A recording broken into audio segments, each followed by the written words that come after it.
Hello, hello. How is everyone? No camera today. Sorry guys. It's I restarted and did some different stuff to my setup and issues with it, and I just didn't have time to fix it before class today. Uh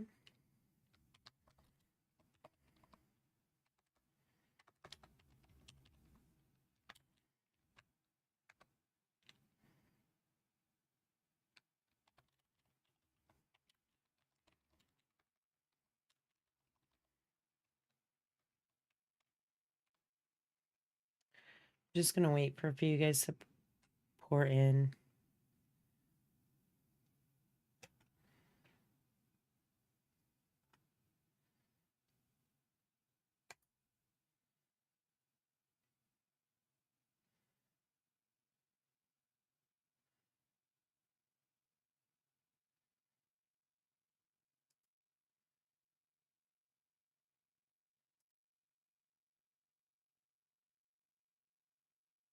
Hey Nakara, hey Lena, what's up you guys?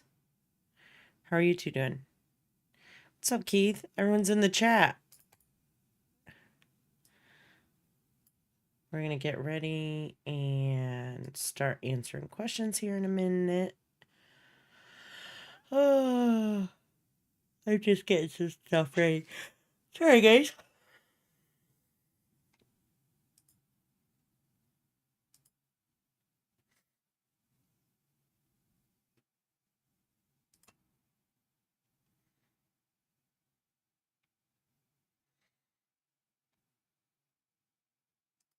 All right, so sorry about the camera situation, but moving on from that, today we're gonna answer the questions, participation questions, and then we're going to go over our next project, which is going to be the monarch butterfly. I'll talk about that obviously when we get to it. And then for Thursday's class, we are going to go over any projects that have been submitted for the EveBot. And then we're also going to go over then we're going to finish going over the rest of this project, because hopefully we'll get like the setup and everything done today, and then on Thursday's class we'll deal with like animation and stuff. We might get to a little bit of that today. We'll see where I'm at. I am fine. I am tired. I went to Halloween Horror Nights at Universal Studios this past weekend, and it's been years since I've been to an amusement park, so I'm exhausted. It was very, very fun. I highly recommend it if you guys ever have a chance to go. Uh, I'm just, we had to come home. We did have to come home a day early because we lost water to our house, and our pet sitter was like, "Hey, you guys don't have working water," so that kind of sucked. That we had to cut our trip short and get here and address like a plumbing issue, but everything's all good now, and that's probably why I sound a little hoarse and tires, because we were driving for a long time. But yeah, very fun. So I'm gonna go ahead and get started on these questions, and then we're gonna set up the next project, and then on next Tuesday.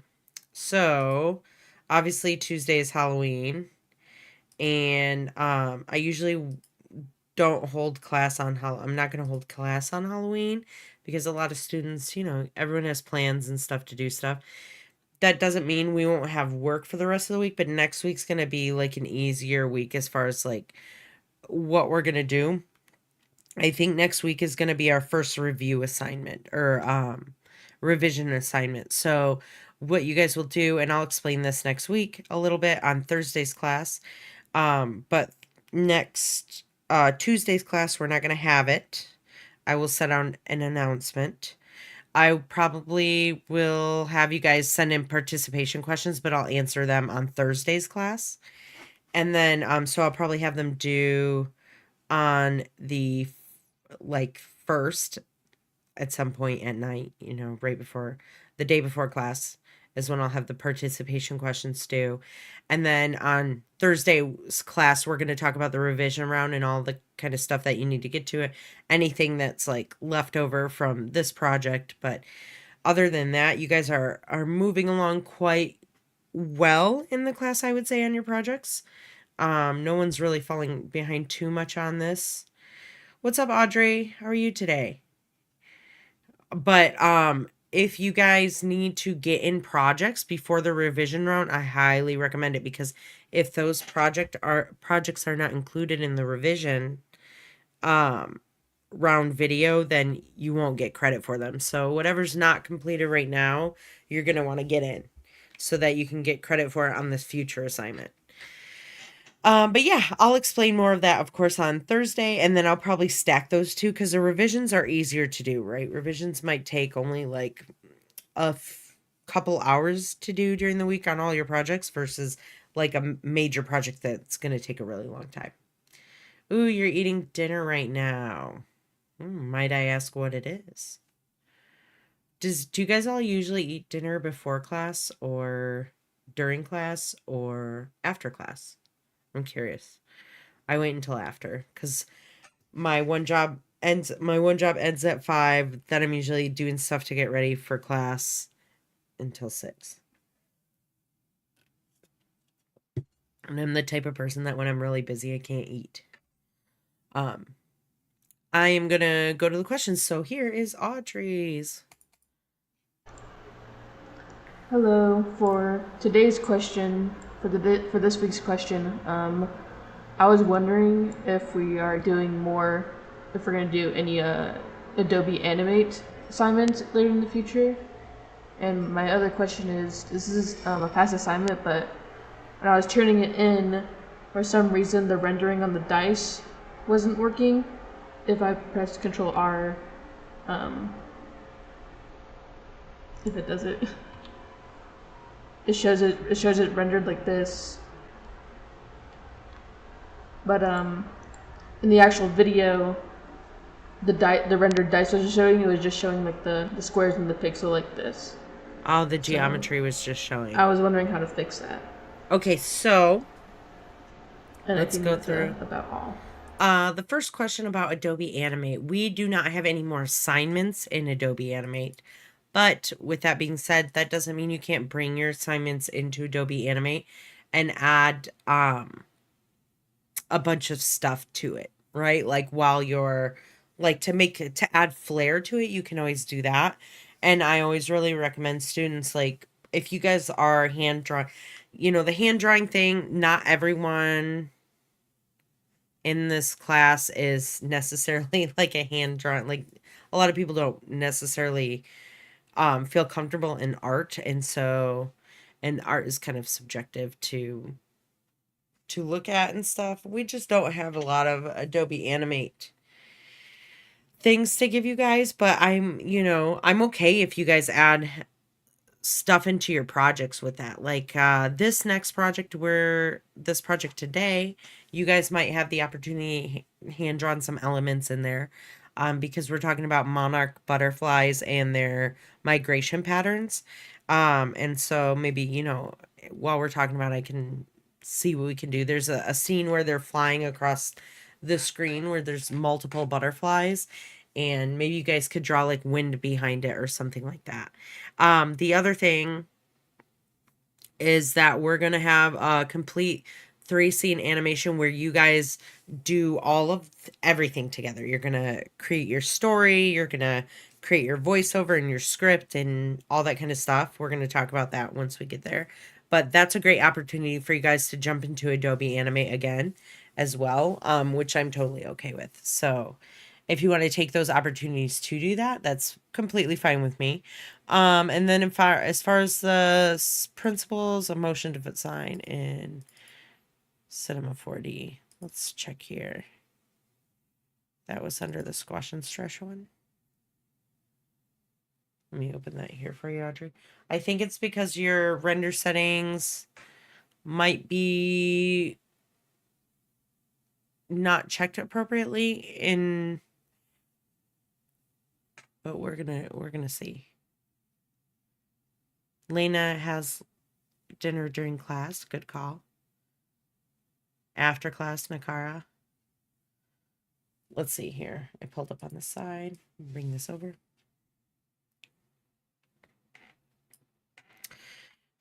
Let me stop this from animating. No, no more. So, hitting Control R, it looks like that. Great. But then I think this is where your problem is when you're trying to render it out. And let me know if you've already tried this. So in the viewport render, under the filter tag, you want to hit geometry only. Ooh, enchiladas. That sounds delicious. I'm all for that. Audrey, were your render settings when you went into the render settings up here in Cinema 4D, did you go into the viewport render and then under filter and click geometry only? Because if you don't, and then you hit, and then you render it out, sometimes it won't render appropriately. Let me render a frame.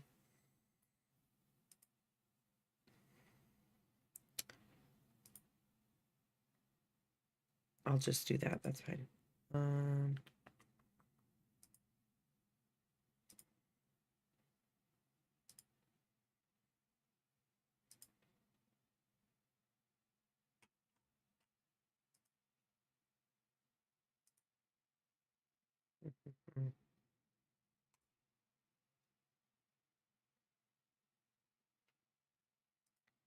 So I want to make sure I don't have it selected real quick. Just double checking. Okay, so it's not selected. Render that out.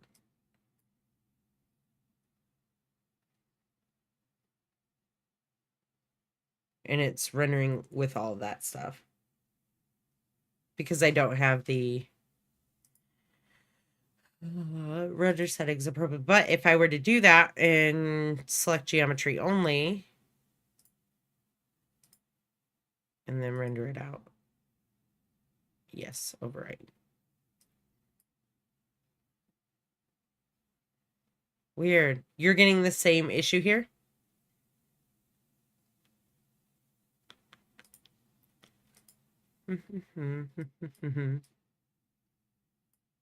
Geometry only is selected. Yeah. Same thing. I think I got the same issue. Let's see here.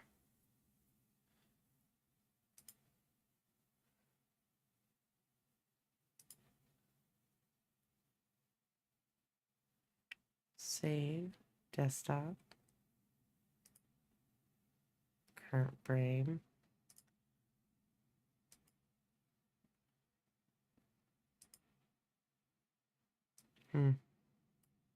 Have you tried it with the physical renderer? Or the standard renderer? Not the physical one, but the standard one? Have you tried that? Or does it take too long?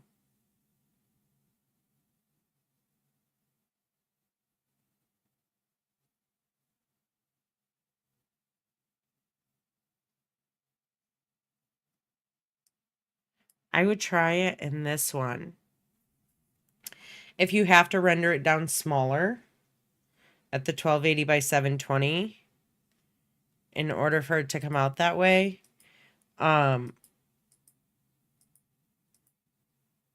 render out quickly enough, that's okay. I mean, the project's late, so you could spend time rendering it at this point still. And you know, that's going to be fine. That's not a big deal.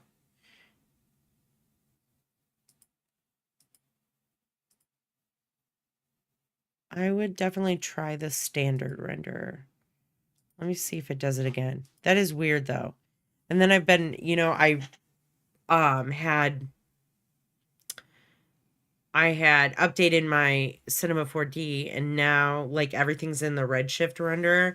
And I spoke with Belle because she had some information for me about that. And I just haven't had time to change my settings. But there was something she mentioned about updating the... Gosh, where is it?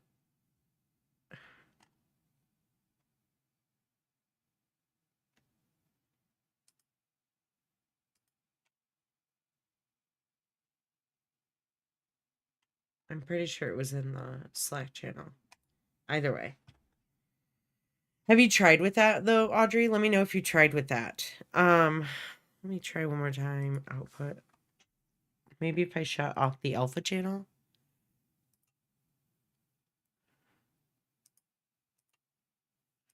Viewport render, geometry only. Maybe if you just click off of this and unclick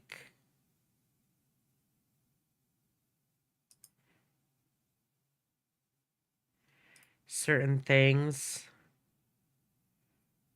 Uh, uh, uh, uh.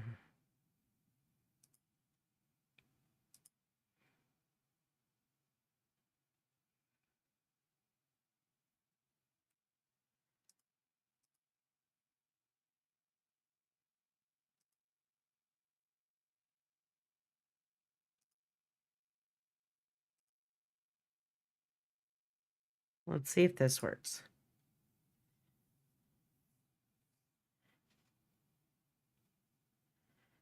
Hmm.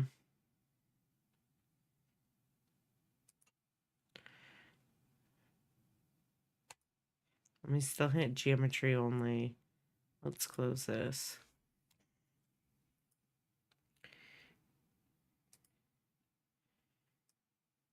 Still getting the issue. Okay, let me look into this for you, Audrey, and see what's going on. So that we can have you do it in the viewport render and not have all this stuff. In the meantime, render it in the viewport renderer, even if it has all this stuff, and turn that into me. And I'll be able to look through it and then, grade it and stuff so that at least we could put something there. And then I'll keep that in mind and we'll try and figure this issue out. Because it shouldn't be doing that. It should only be doing the geometry only when you click that, so. Oh, I'm really sorry about that, guys. Let's move to Lena.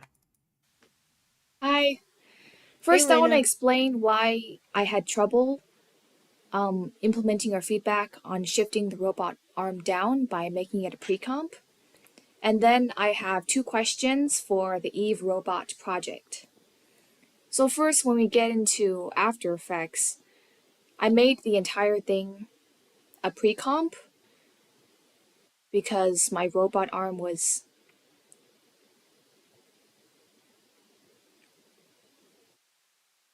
too high, like this. It was going off screen, so when I shifted the entire thing down, it turns out my robot arm was too high, so I had to shift it down even farther, and then it cut the entire bottom half off.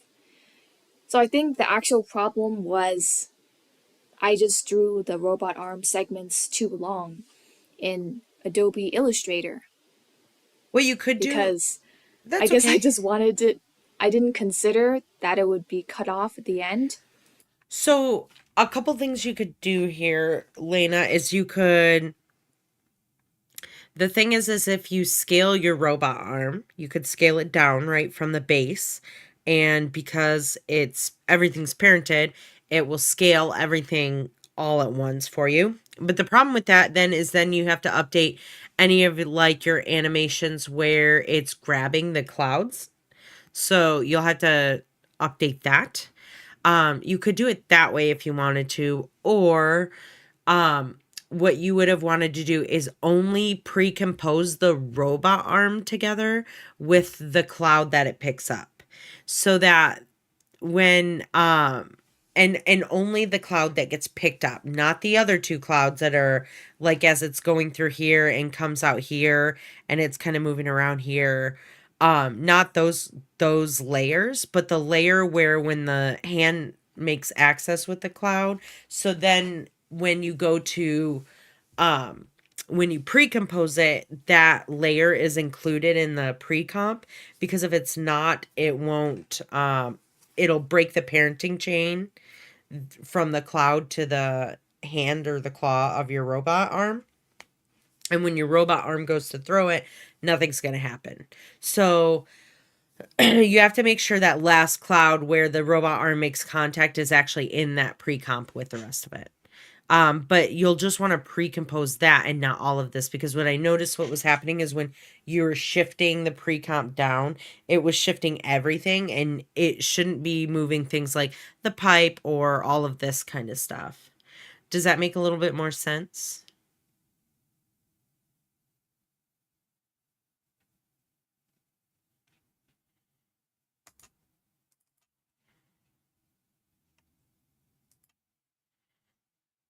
While you're answering that, I'm going to.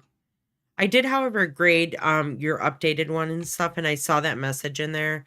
And it's not the end of the world if it doesn't happen. The entire video is really good, and I saw the changes that you made on your updated one, so I'm not gonna like be upset if this doesn't get fixed. Let's see here. I'm just saying if you want to fix it. So you pre-comp the robot arm and its cloud, then I can put it in the main comp and scale it down. Correct, yeah. The cloud though will scale down. So you don't have to put it in the okay, hold on. I'm thinking about this real quick because I can see another issue that you're gonna run into. Let me open up my one and show you again.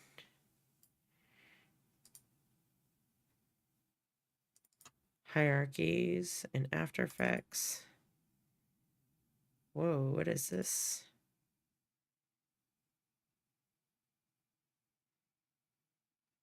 Okay, it's opening. Yeah, perfect. Yeah, for the revision round. You don't have to worry about it right away. Let me... the problem though is if you scale, so if you do that, you're going to want to move it down in position and not scale it. The problem is if you scale this, what's missing? Oh, the review stuff. Okay, that's fine. Let me delete this. Delete. Okay, let's say I wanted to pre-compose the arm as it drops the cherry down. So I would have to go over here, and with all of I unshied my layers, so they were all shied up, certain ones of them, and I'm going to unshy that so I can see all my layers. And I'm going to make sure that I select this one along with these that are attached to it, along with the claws. And then I also want to make sure I get this last cherry in here that gets dropped. And I want to Shift Control C, pre-compose this.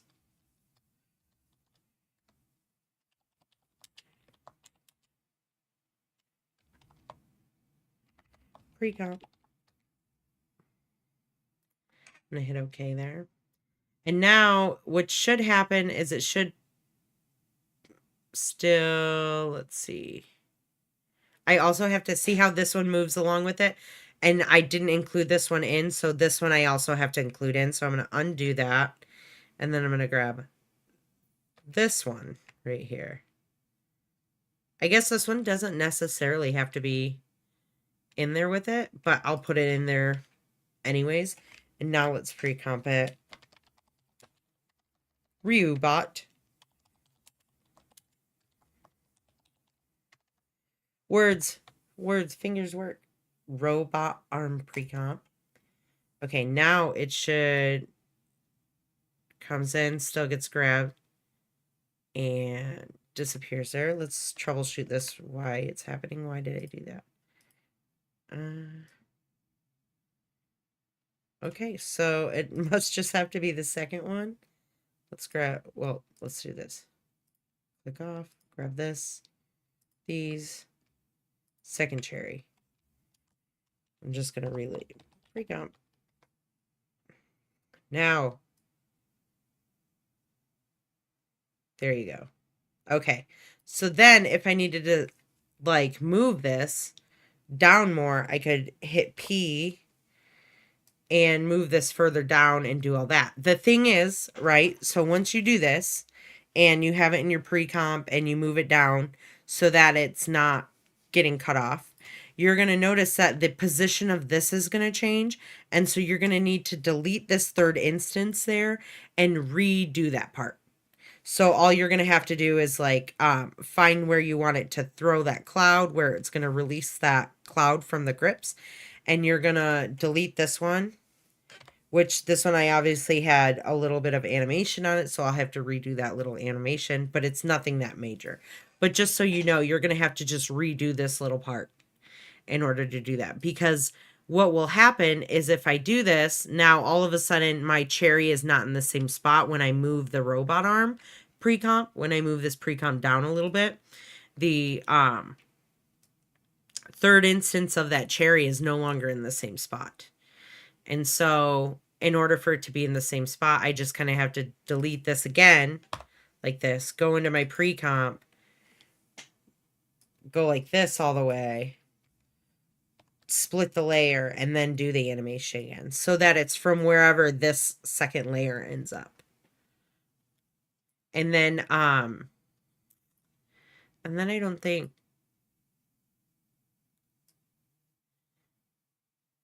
I just close those. That's the reason that it looks like that. But normally I would animate like the position again. So let's undo that. Where was it that I dropped it? Grabs it. Drops it right there. So I would just go go right here, hit position. Well, split it here, then hit position, and keyframe the Y position like that. And that way, no matter where you bring this pre-comp, it is like that because of the angle. Say, what's happening here?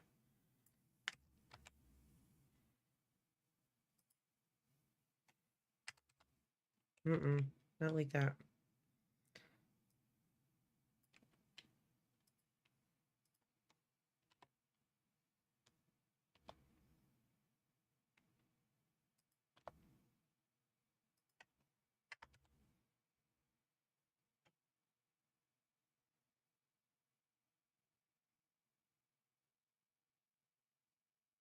So by doing the animation again, I would have to change the position again to shift it back upwards. Yes, you would have to update this third instance of like your cloud. So I would have to go in here, because if I all of a sudden have that happening here, let me do this. I'm not sure why. This is, hold on one second. So as this grabs it and drops it, we have to split the layer again so that we have second control over the, oh, I know I did it. Duh. So in order to have separate control of that layer, right, and not have it parented to the claw again, you have to, when it drops it, you have to split that layer like your cloud, right? It's going to throw your cloud. You're going to move to wherever, you're going to position it, you're going to unparent it to the, from that claw, keyframe the Y position like it's falling down. Yours was, it tossed it, so your position would be a little bit different. And then you're just going to have to kind of look back and forth to make sure that it's landing in the appropriate way. You can, like, in the appropriate spot, right? Another way that you can do that and look at two comps at one time is if you come up here and you lock your main composition, and then you go under window, and I think you open a new composition, or you just double click the one. Like if I do this and I do this and I bring this over to the side, I grab this tab right here and I bring it to the side. So this one's locked, right? So nothing that I do, if I click down here, this is not going to, this one right here is not going to change. But if I click in here, I can, now I can see that, oh, wherever this second cherry landed is wrong.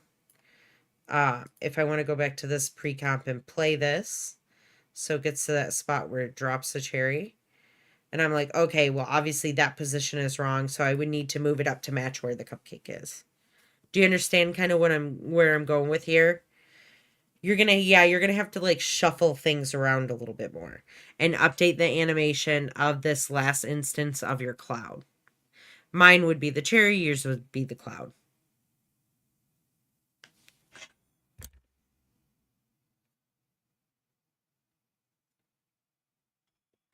Is that more confusing or?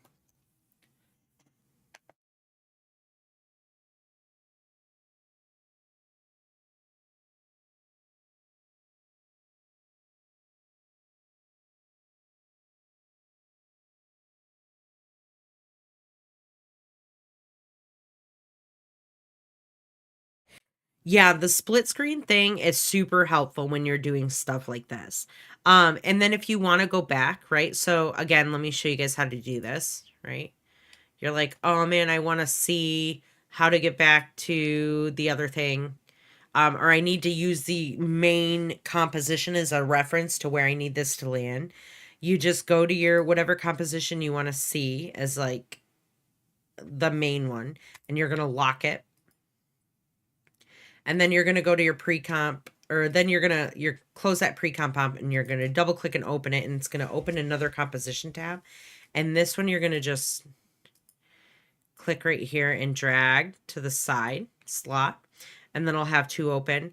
And then while you're moving along your timeline here, you're able to make changes, right? I'm like if I needed this to go up more, I would just come here and sling this up more, and notice that it updates in here. So I can see, okay, like if I needed to shift it over to the left or right more, I could do that. Because in your instance, your X position is moving, I think. And then if you want to change, the thing is though, if you do this, you have to make sure you go back into your main comp and move your playhead to wherever it is in time that you need to make the change. So if your playhead's over here, it's not going to update here. Even if I click on this one here, you're not going to see it update in the screen necessarily. Oh, I guess you will. Oh, it does do that. Okay, cool. Never mind. It wasn't doing it for a second before, but it is now. And then you just close this one out once you're done, and then you unlock this comp here, and then it'll go back to the one that you're opening in your timeline. But the two panels side by side is something that people do like at when you're working higher level and doing a bunch of stuff. But you guys might as well learn the trick now, you know. It's just something, it hasn't come up in class yet, so this makes sense to do.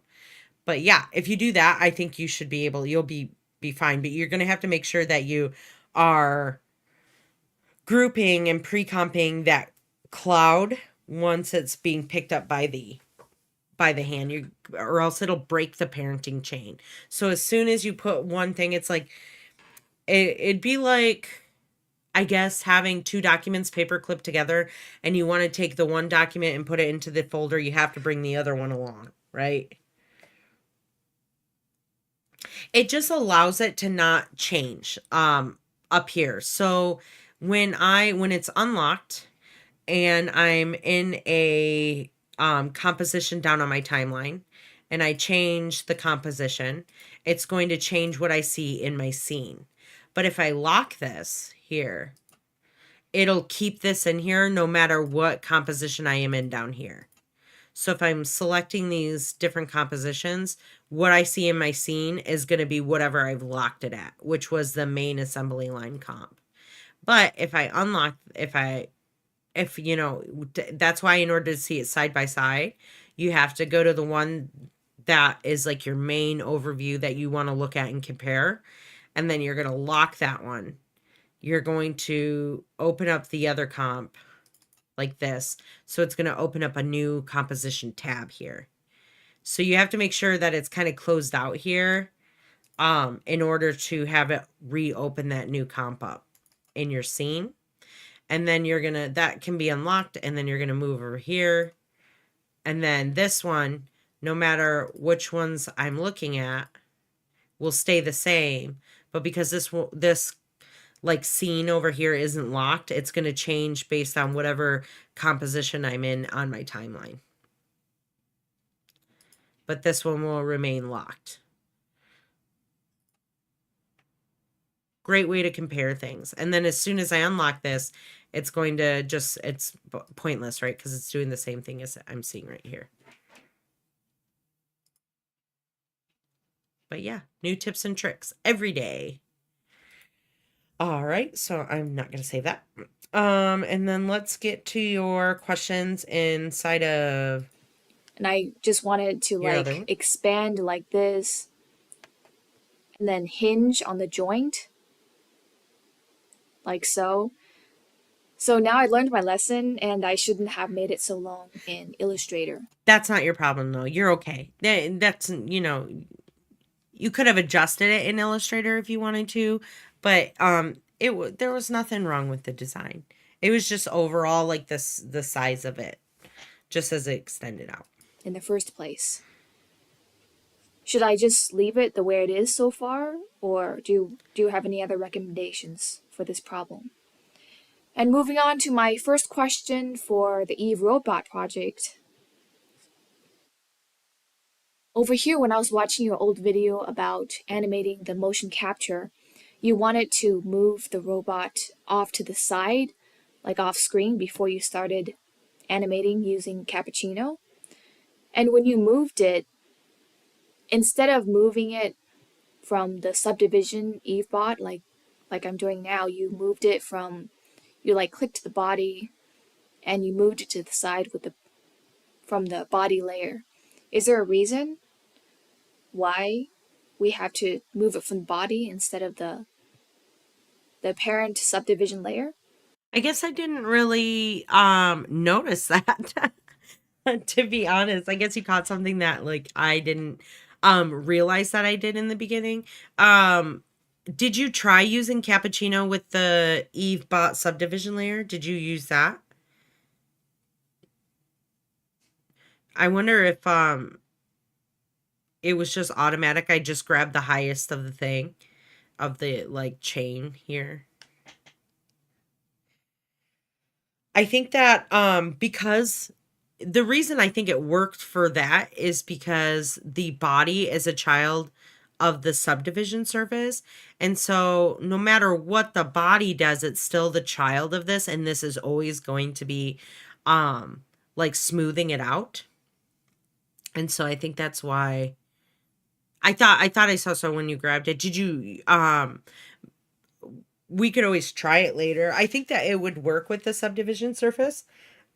But because it's not an actual object, it's more of like a thing it's putting onto the object underneath it.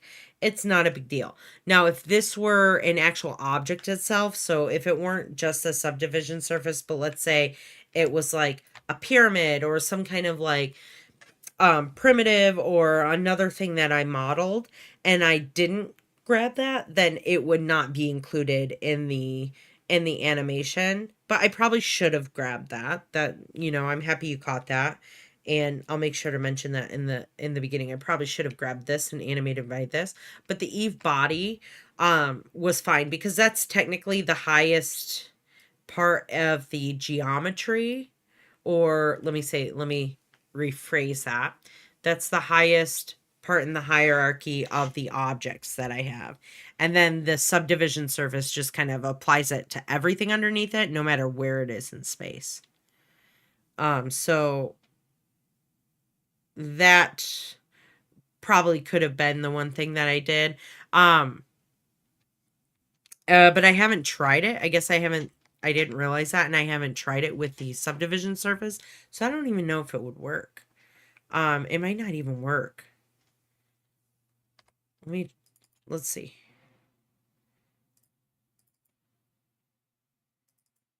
EveBot hierarchy 3D C4D files.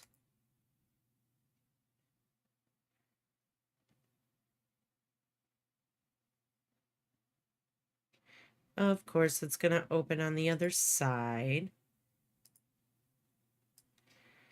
Also, I wanted to show you guys too. This is what Belle and I were talking about in Slack.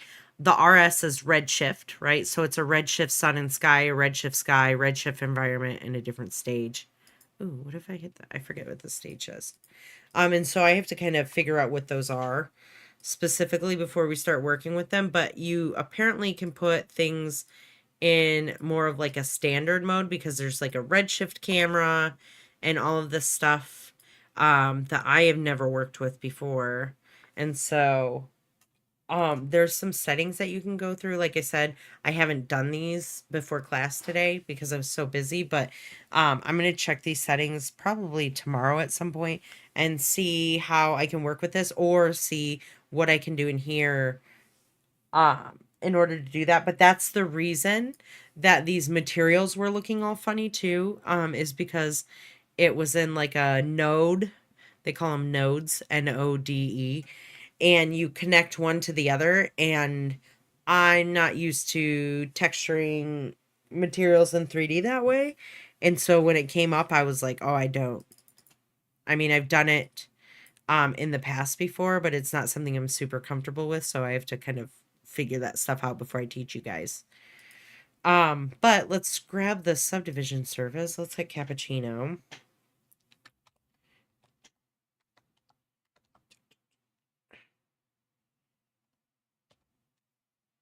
There we go.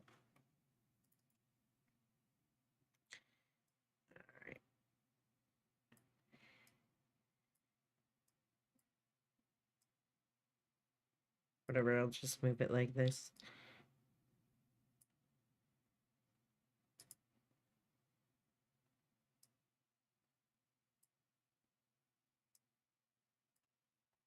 I think it worked.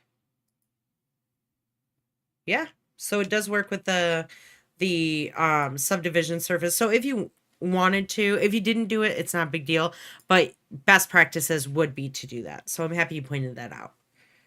So I would, yeah, if it going back, I would probably grab that. Either way, it works. But like I said, if this were actual geometry of some sort, like a primitive or some kind of object that you modeled, you have to include that in there because if not, then it's, obviously the hierarchy isn't going to work and it's not going to go, it's not going to take everything with it or everything's not going to stay with it. Okay, cool. Let me leave this open just in case I want to hear your next question. Play this.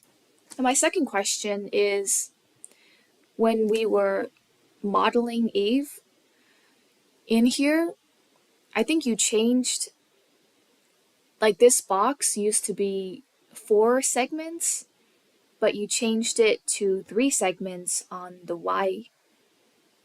y-axis. Is there a reason why you have to change the segments to be less? And that's all my questions. No, I think I Thank just you. did it so there was less geometry on there. But if you feel more comfortable dividing your primitive into equal segments on every side, that's completely fine, right? It's not gonna do any harm. It's just gonna be more geometry and it's gonna be more, what do I want to say? More polygons or edges or points and stuff to move. But with that being said, you can add more details, right? The more sections that you have to work with, the more details that you can continue to add to it. So I had just done it because Eve is a slick bodied, very simple looking shape, right? Like a candy corn, like nothing too complex. And so not having all of those different sections or segments of the original primitive in there wasn't as big of a deal, especially because I wasn't changing her shape in this axis as much. I think that I put, let me see here.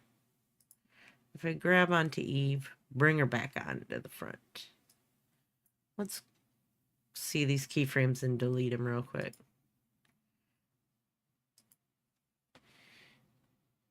Delete. Okay. But in this Z space, I wasn't really changing the amount of like sections, right?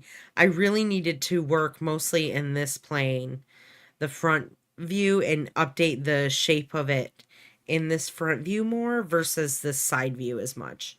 And so I didn't really need as many sections on the sides as much as I needed them in the like front area. But it was okay if you segmented them out all equally. Like that's not going to be a bad thing. It's just going to mean that you have to, well, if you're selecting it as a loop, that's fine. And if you're selecting like separate points or edges or polygons, then you might just have to select a couple extra more. But you know, there's nothing wrong with that. Let me keep this open in case anyone else have questions. But good questions overall. Very good. Thank you. All right, Nakara, what's up in the So my chat? question for this week is, so we're working on the Eve project right now, Mm. and for a future project, are we gonna like work on our own kind of Eve project per se? So like we'll do our own 3D model and animate that. Thank you. I'm hoping that yes. So in one of the projects further like closest to gosh, we're almost in November, literally in a month. So in a few weeks you're going to have a project where you guys are integrating both 2D and 3D into the same project. And so you'll be able to model your own objects and put them into there and animate them as well.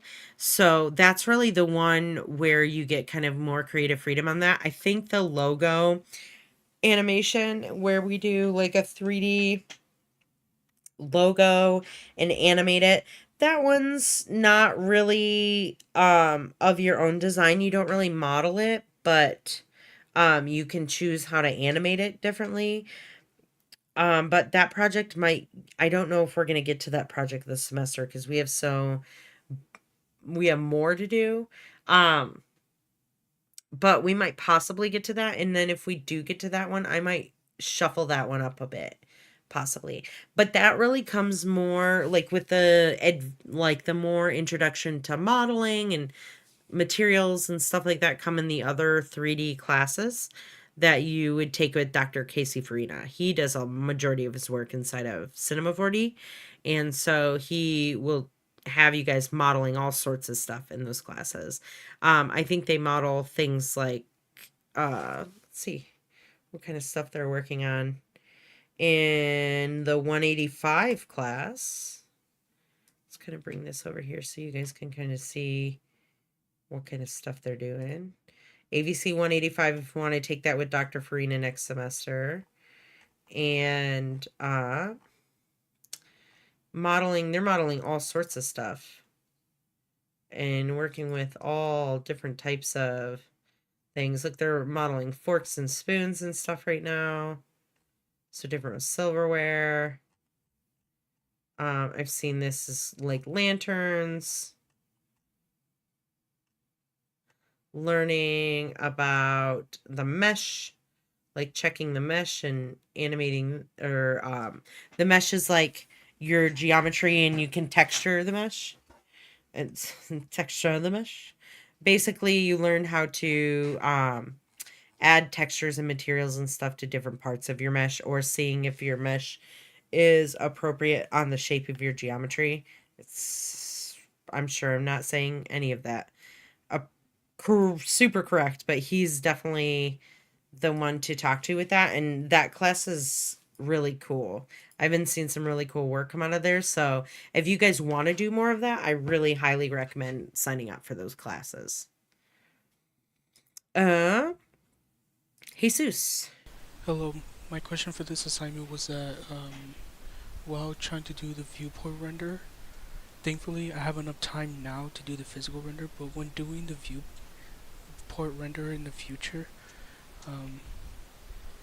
what's it called? This is my settings, and for some reason, it keeps appearing that Eve doesn't have a face.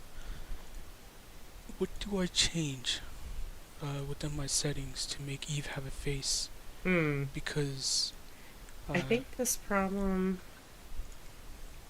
Yeah, in the physical, I got to get her face, and even in the render view, it shows her face. But when I do the viewport renderer, it doesn't show her face, even though here I have the render view, I have the interactive render view.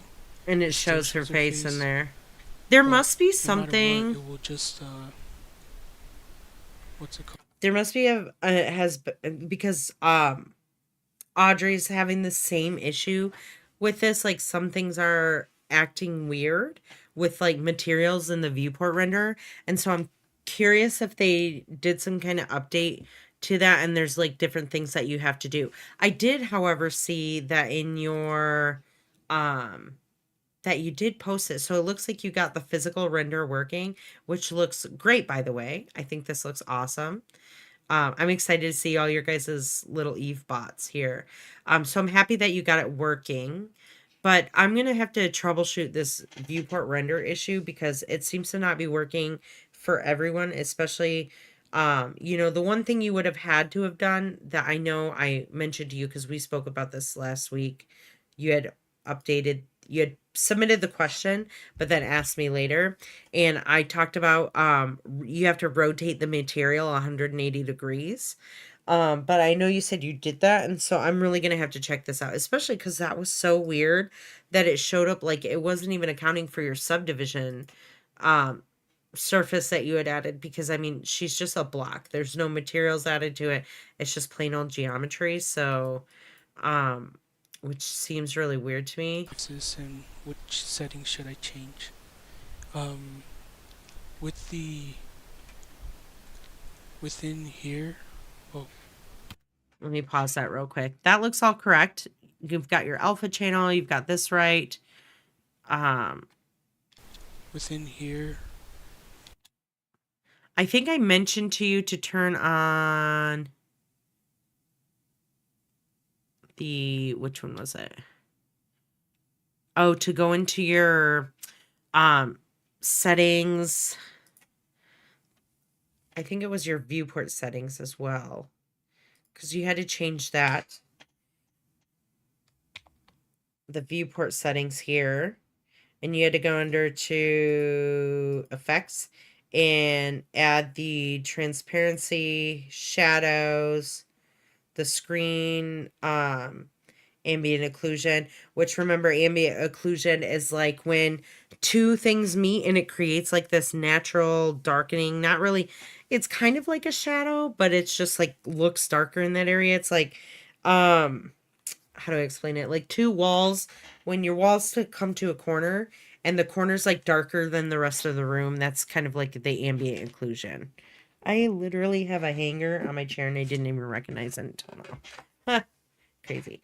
But you want to check on the transparency, the shadows, the reflections, the screen.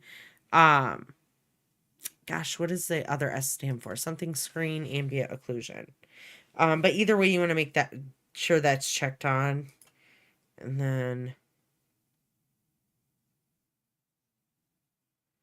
yeah, let me see here.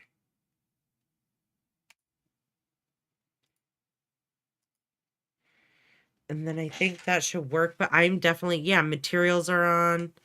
And that's just for here.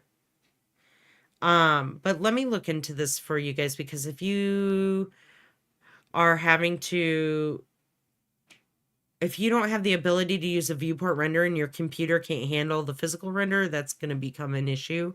So I definitely need to check that out. For the reflections, I have this on, and if I hit Shift V, it's also on within the screen space local reflections, alongside with all of these. Yeah, Lena. Yeah, having to rotate it 180 degrees. And I know I'm that not sure if I should change anything here as well.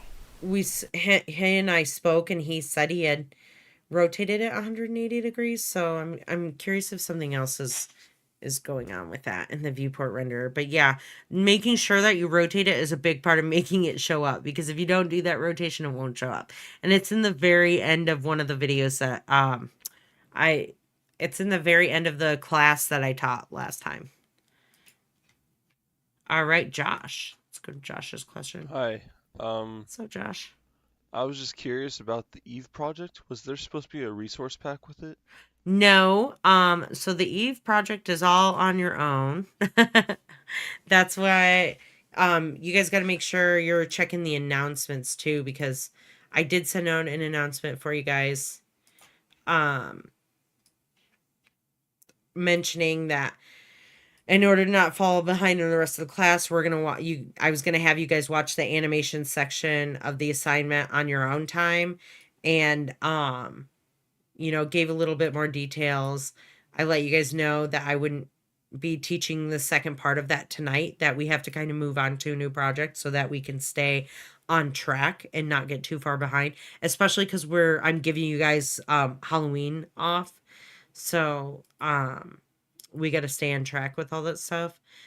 And that's why I shifted the due date over. But the biggest thing is, no, there isn't a like template pack for you guys to start with. This is where you're really getting into like setting it all up on your own. All right, Natalie's question. Hello, it's Natalie. I just What's had up, a question. Natalie? Okay, if it's okay to add little things to the Eve bot, um, because it was like a little cat. Cute. I wanted to do it. I thought it'd be Yeah, that's fine. um cute. Hopefully, I know I'll probably have to like put it as a child to towards the head. Um, yeah, that was mostly this question for this week, and also if it's possible for to make Cinema 4D's renderer go faster without losing too much quality.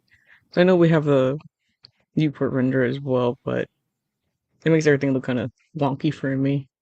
But any help would be Yeah, it doesn't appreciated. look as Thank you. good. The viewport renders never look as good. As far as adding the ears, yeah, totally. Go ahead. And you're correct. You'll parent those to the head. So that wherever the head goes, the ears go with it. So yeah, I'm completely fine with you adding that. It's super cute. As far as making your renders go by quicker, I could look into some different sources for you guys to see if I can find a way to do that with the physical render or the standard renderer. You could also try switching to the standard renderer to see if that one helps. But I'll see if there's some resources I can find that can speed up your guys' render process so that you're not sitting here like waiting forever. But in general, those physical based renders are going to take a long time because remember, it's accounting for lighting, reflections, any kind of transparent materials, other kind of materials that might throw it, into extra work, your environment that you're working with. So there's a lot accounting for when it's doing the physical render versus obviously the viewport render. You're losing a bunch of like your details that you put into it. And a lot of the reason that you have the viewport render is like if you have a client that's wanting to know what the process is looking like right now and you don't have time to render out exactly what everything looks like, but they're wanting to see, hey, what the motion looks like, what's the animation like, kind of what's it going to be like right now. You can do a viewport render, which is essentially like low resolution version of your project, and then you can send it to them quickly and be like, hey, this is so far what I've got, like if you want any of the animation updated, yada yada yada, details aren't there yet, I have to render that, but this is a very quick like lacking detail version of that. And so that's really what the viewport render is for. Usually people don't render things out in the viewport render for a final project. It's just for the quickness of it. Jade's question. Hello, I'm Jade, and my problem is I can adjust anything in this. I don't know, that's my computer problem on my C40, but before it was working, but Yeah, so what that is, Jade, is you have you're working with the anchor point. You're still in anchor point mode. And so you're gonna want to make sure that anchor point is centered in the middle of your Eve bot first before you uncheck that, right? And then you're gonna want to uncheck this. And as soon as you uncheck this button right here, you'll have the ability to start moving this up and down. But this one's gonna throw you guys off and stuff for the first couple times that you're using it, as making sure you're not in the anchor point mode. So just unclick anchor point mode, and then you'll be able to shift your sections and stuff up and down. We continue playing that. But for now, it's not. Do you think I should do it Yeah, again? frustrating. And it's not your computer. Nope, it's just a setting there. All right, we have Keith. Keith in the chat. Hi, so I'm just submitting this early, so I haven't actually started too much on that project. I've done a little bit, but I haven't done too many. So I watched most of the videos. I skimmed through some of them. And I was kind of wondering, I noticed in one video he has the robot kind of going at a different angle. It should be the alternate strategies for making a face on your robot. In his video, it looks like it's going at a different angle compared to what I'm looking at the GIF above here, so I'm not too certain if we're making it going straight or if we're making it go at an angle. That's kind of one question I have. Are you Also, I talking noticed about that like head the is face? tilting, Keith? so I'm kind of wondering how to adjust the head, because the way I'm seeing it is the head's got to be pretty high. But besides that, that's pretty much my question. So Keith, are you using the look target on your EveBot? Also, when you say she's tilted, are you talking about her entire body that's tilted? Because what you'll do is you'll animate the rotation of her body. So the cappuccino motion is to just kind of get the general motion of her, like the position change and stuff down, and then you adjust that. And then as she's flying in is when you're going to add the rotation keyframes of her body, so it looks like she's like angling herself and propelling herself into different directions. And then her head should always be looking at the look target. So then the next thing you'll have to do is maybe update the look target so that her head doesn't fall too far back, right? And then at some point when she's hovering, the look target's going to be moving around, which is going to make her head move along with it, right? She's going to be staring at that look target, and then all of a sudden the look target's going to go off screen. Her head's going to follow that, and then her body moves along with it. So did that kind of clarify what the steps are going to be like for you?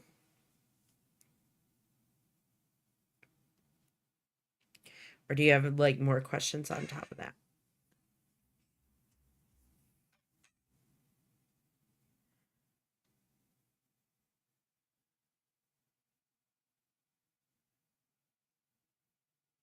Okay, cool. Yeah. The material of her face, right, should be pretty centered along her thing. Sometimes maybe you do have to, instead of moving the head up, what I would do is adjust the look target so that the look target doesn't make her head like flip back into her back.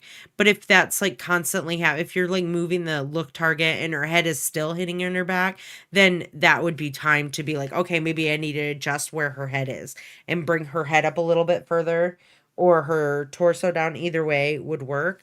Probably actually you would want to move her head, because if you move her body, everything's going to move along with it because it's all parented to her body. So I would bring the head up at that point. But the first thing I would try and do is update the look target and where that is. So you're not having to really move where the head is. But okay, that's cool. I'm happy you kind of solved the problem yourself. But yeah. Yeah, that's the answer. I'm not 100% myself today, so my answers to your questions might sound like weird. I'm like, yeah, that's the answer. Yeah. But yeah, that's just that would be how I would solve the problem myself. I would not, I would update the look target first, then update the head if that was still an issue. But I understand what you're saying, because especially if you're rotating her body and her head is looking up at the look target, you're getting like opposite angles moving into each other. And so it's like the back of her head can get cut off into her body. And so what I would do at that point is just either not rotate the body, um as much, right? You could just make it more of a subtle rotation, and maybe the rotation happens somewhere later. Like maybe when she's hovering, the like her body's kind of like just like drawing little circles with the rotation or something like. I don't know. I'm just saying things out loud, but as far as like what I'm thinking I would do to change um or to kind of mitigate that problem. Tristan's question. Hello. I was just wondering, was there a specific reason this assignment was due on Thursday instead of Monday, like the usual? And if there's gonna be also any more assignments in the upcoming future that will be due on Thursday instead of Mondays? Thank you for answering. Yeah, no problem, Tristan. So I try. Obviously, the reason I shifted it is because I don't want us to get off track, and I want to keep us, in line with the projects that we have coming up. And so that's the reason I shifted the due date because I wasn't able to teach the EveBot animation today. And so that was something you guys had to learn on your own. But instead of making it due, like instead of the due date range being today until next Monday, I wanted to give you guys a little extra time on that because you're going to have to watch another class. And so I wanted to add like an extra couple days on there so you have time to watch that class because it ranges, the time of it ranges between an hour to 2 hours, and that's a lot of time to have to sink into the class, especially with your other stuff. And so I try and put those into consideration. And so that's why I shuffled that one. Projects are depending on what changes or what we do, or maybe like how the class goes, especially next week that we're gonna have Halloween off, due dates might just shuffle a little bit. But again, it's a range, so you have time within it, and I just try and consider what would be easiest for you guys as students, to get that work in, and having a little bit of extra time to get that stuff done. But yeah, I'll always notify you if I'm gonna push a date range like that. I try and keep it from Mondays to Mondays, everything due Monday to Monday, but in case I have to shuffle it, I let you guys know for sure. Jasmine,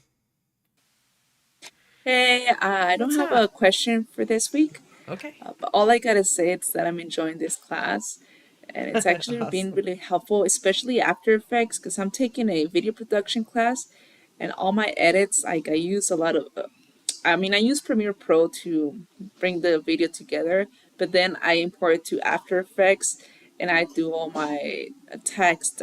If I had to do some like editing there, some effects, I use After Effects. And the cool thing about it is any changes that I do in Premiere Pro, they go straight to After Yeah, Effects. that's that So that's dynamic the cool thing linking. about it. And yeah, all I gotta say is I'm enjoying it, and that's it. Yeah, I'm happy you mentioned that because all of the Adobe products link together. So first of all, what good computer there you got Premiere Pro, After Effects, Photoshop, Media Encoder, something else open here, and you're recording, and your computer's not dying on you. That's crazy. That's awesome. But the dynamic linking happens between a majority of your Adobe products. So bringing something from Premiere Pro, let's say you're video editing, right? And you're bringing in your sequence, which in Premiere it's called a sequence, and in After Effects we call it compositions. So they have two separate names, right? But let's say I'm editing a video inside of Adobe Premiere, and I need to bring in some kind of After Effects composition to add text to it or to add some kind of effects or something. And it works both ways. So if I'm bringing it into Premiere or bringing Premiere files into After Effects, they're linked. So no matter what changes that I make in either of the programs, it's going to update it to the next one. So if I were to bring Illustrator like files into Photoshop and I updated the Illustrator file, it would update that. Or if I brought Photoshop file into After Effects, it would do that. Now, some of them I don't know how it would work together. So, for instance, I don't know if Premiere accepts things like um, Illustrator or Photoshop because it's a video based program, right? But most of the like After Effects really is the one that accepts a majority of them because there's so many things you can do with different file types inside of After Effects. But I mean, you obviously can't bring an After Effects file into Adobe Illustrator because Adobe Illustrator doesn't support video or anything like that. So you have to think in context of like what the actual project does, right? And what the software or what the actual software does. Because I can't bring, like I said, a video file into Photoshop or Illustrator, but I can bring a Photoshop or Illustrator file into a video program or video software. So I could bring it into After Effects. Like I said, I haven't tried it with Premiere Pro, but who knows? You can try it that way. I could see it working, but I could also see it making the project bigger. That's another thing, right? It's going to make your projects bigger. So sometimes um depending on how large files are, it might be a better choice to import a file into a certain software different ways. But that's, usually when it comes to Illustrator files and stuff, I like to keep them linked inside of After Effects so that if I want to make any changes to it, I can. Like, let's say I want to quickly change the color of my robot arm, I can do that super easily if it's linked. But and even if it's animated, that linking will still happen versus like if I fully animated the file or the layer and it's just like a regular shape layer and then I have to go in and do all that stuff different. Sorry guys, I accidentally hit mute, but I have to go in there and um change it differently. It could take a little bit longer versus like just going in real quickly and changing the color inside of Illustrator, which is nice because Illustrator has an option to select things based on their colors. So if you have a very detailed illustration with a lot of the same color in it and going in there and selecting all of those separate like parts of an illustration can be a pain. You just go up into your select panel inside of Illustrator and select all by color and like by your fill color or your stroke color or whatnot, and it'll select anything that color and you can change it all. So very powerful once you get used to working within them. I mean, they're a lot to these programs are very in depth, but once you start understanding how they work together, it makes it a lot easier. Good questions and stuff this and comments and stuff this class, you guys. Delete those. And let's kind of jump into our next project. Let me get it pulled up here for you guys to see. And then we're going to set it up. And then we're going to talk about audio today. And possibly illustrating the butterfly in Illustrator. I'm just going to show you kind of how to use a pen tool if you need to. But let's see here. Really, I want to get to animating it, and so which will be on Thursday. So I already have a past file that I used. Let's see here. The 3 scene animation. Use this one.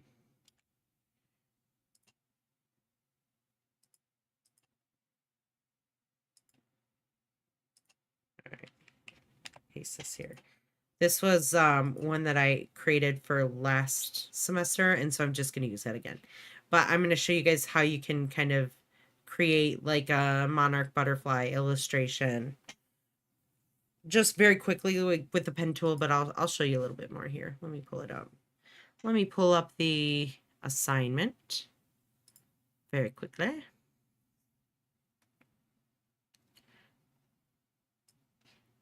All right. So this is, one second, you guys, sorry.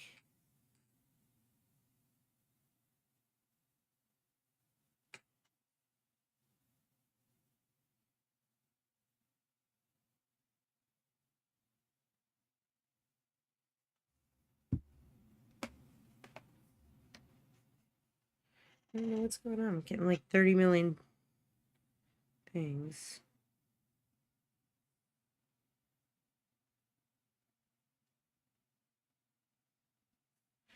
All right.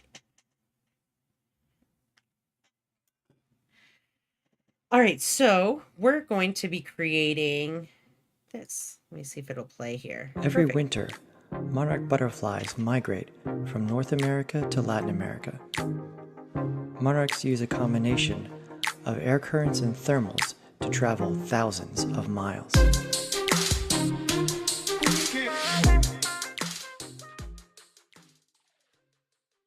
All right, so that is what we're going to be recreating for this project. Now, you guys are all going to be illustrating your own butterflies, and I'll give you guys a map of North America so that you guys don't have to illustrate that because that is just big and a pain. So I have that asset for you.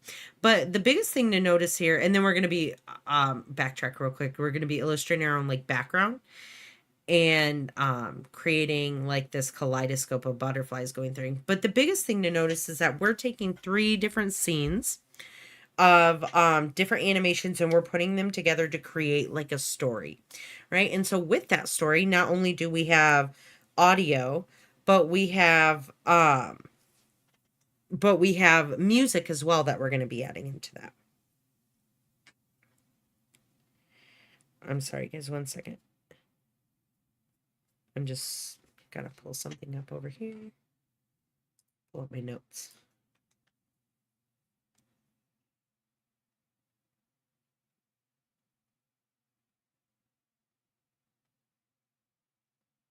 All right.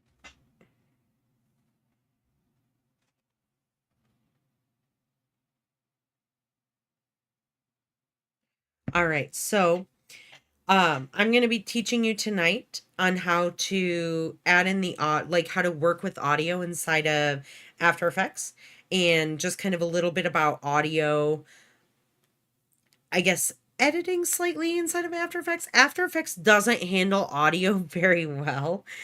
It's like what you'll hear is a slowing down of it when you're playing it with video. And so it'll go from sounding normal and then all of a sudden it'll slow down while playing and it'll sound like this, really low and really slow. And you're going to be like, "Is my audio messed up?" It is not messed up.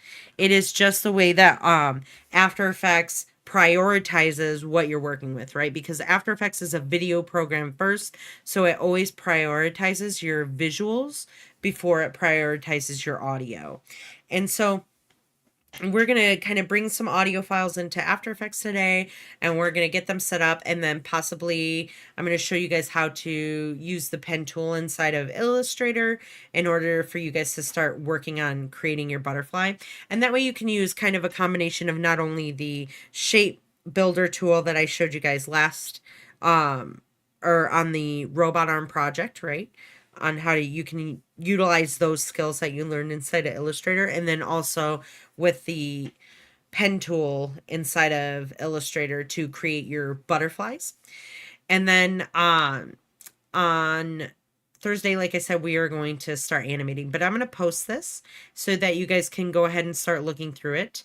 And I just want you to notice we have technically 4 scenes right here, right? We have the butterfly scene where the icon scales up, the butterfly's wings are flapping, and then the butterfly is flying over a map of North America, and then we have these lines following around the butterfly icon, right? So if you guys can guess, we used this last time, right? In the class that we did for the robot arm, I used this a little bit when the batter tube was putting the batter into the cupcake tin. It was trim paths.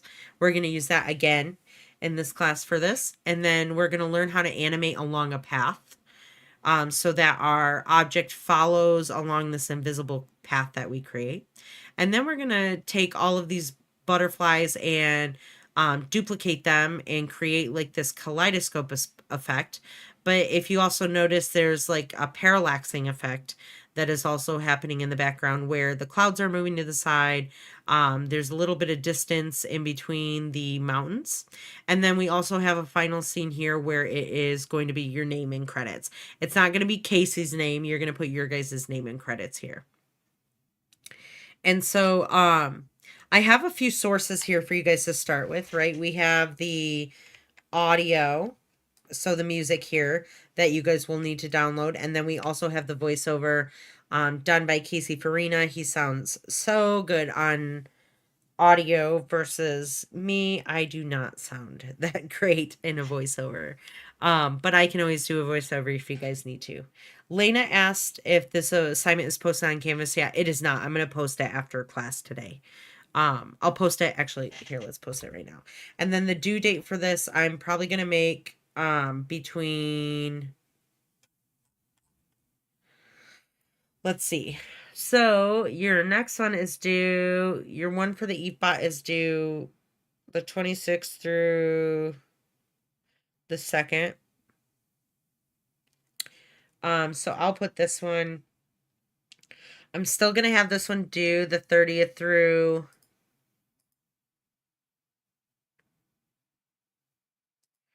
let's see. It's kind of like an overlapping project. I think you guys are getting, people are kind of getting that done. Let's see here. Would it be 31st through the 6th? So then we're kind of back on track with everything, or the 30th through the 6th, right? Did I pick that correct? Yes.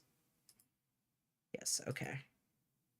So we'll have that date range, and then you guys will have technically like, oh, you guys won't have an extra day because of Halloween, but you guys, you know, if you guys don't turn it in right on this day or after that, that'll be okay.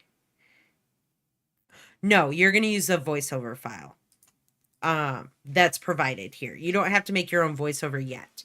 We will have a project later in the, like in a couple weeks where you do create your own voiceover.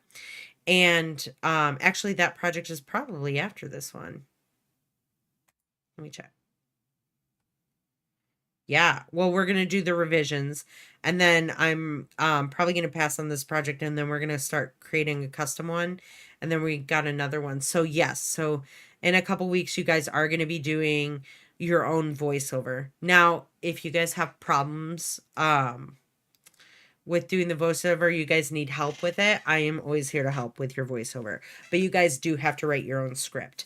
But the script obviously is provided for you here because we have the voiceover. So this is all written and stuff. We're going to do like this one where you guys get the assist of having the music and the voiceover and some of the illustration files. Well, one of them, right? Because this is going to be a heavily illustrated for you guys. But you're going to use these provided assets now, and then in that next project you're actually going to be creating everything yourself. So you'll pick your own music, you will create your own script, you will do your own voiceover to that script, and then you're going to create your own assets and all that kind of stuff. And so we need to have time. Those projects take a lot longer than these projects do. Because you're doing every single step of it. And so we're going to do it in different like blocks. So those ones, so yes, you'll have to prepare for that later. But on this one, no, you do not. I have a little bit of information on here on tips and techniques to use inside of both Adobe Illustrator and inside of After Effects here if you guys want to look, and also sound.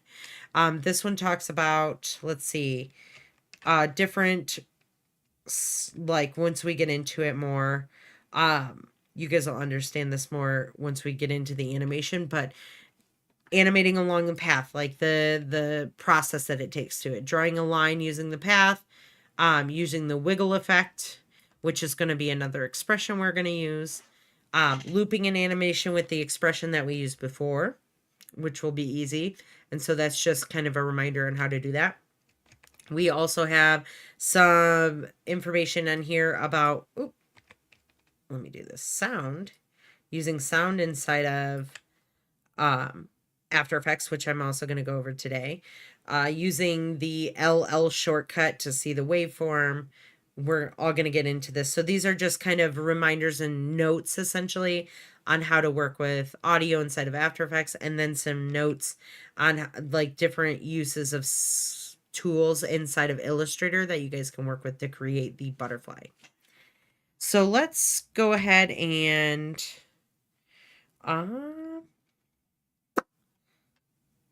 let me go down here a little bit further. We'll kind of go over the rest of the project and hear more. I have an hour left, so I think we can get at least, we'll get to the sound and we'll get to some of the drawing. We might do this one first.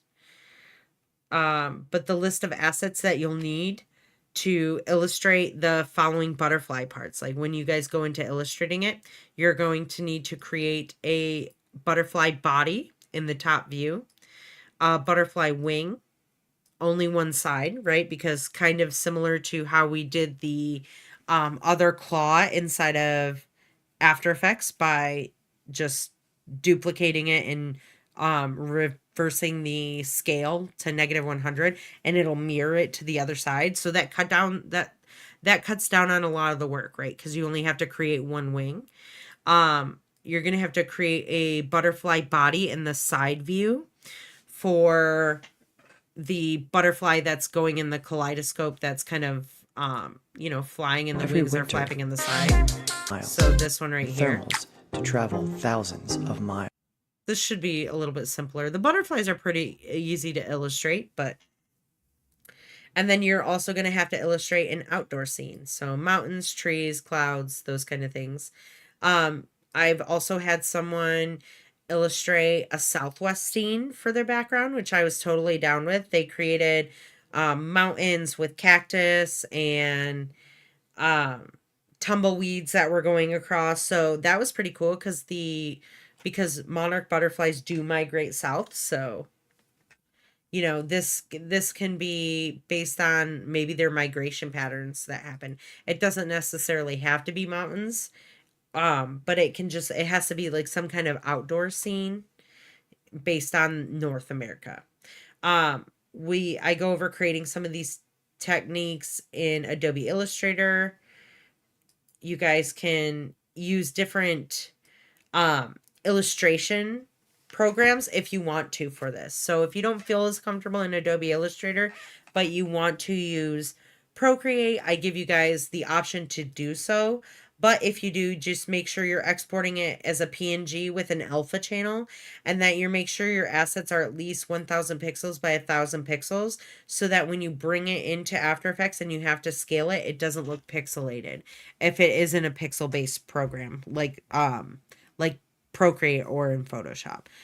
The vector, obviously, we won't have that problem with because we can, it'll be sharp no matter what size it is. But so, if you're more comfortable in something else, I'm okay with that. Some different Illustrator lessons here. Using different tools in here with Dr. Farina goes over some different tools inside of Adobe Illustrator where he draws a butterfly. And these tools are also going to be beneficial to you guys maybe in the future projects and stuff. So this is always worth watching because it'll help you learn Illustrator a little bit more. And he also shows how he creates a background for the flight scene for the butterflies as well. I think he does this inside of After Effects, actually. I'm not quite sure if it is inside of Illustrator. Let me see.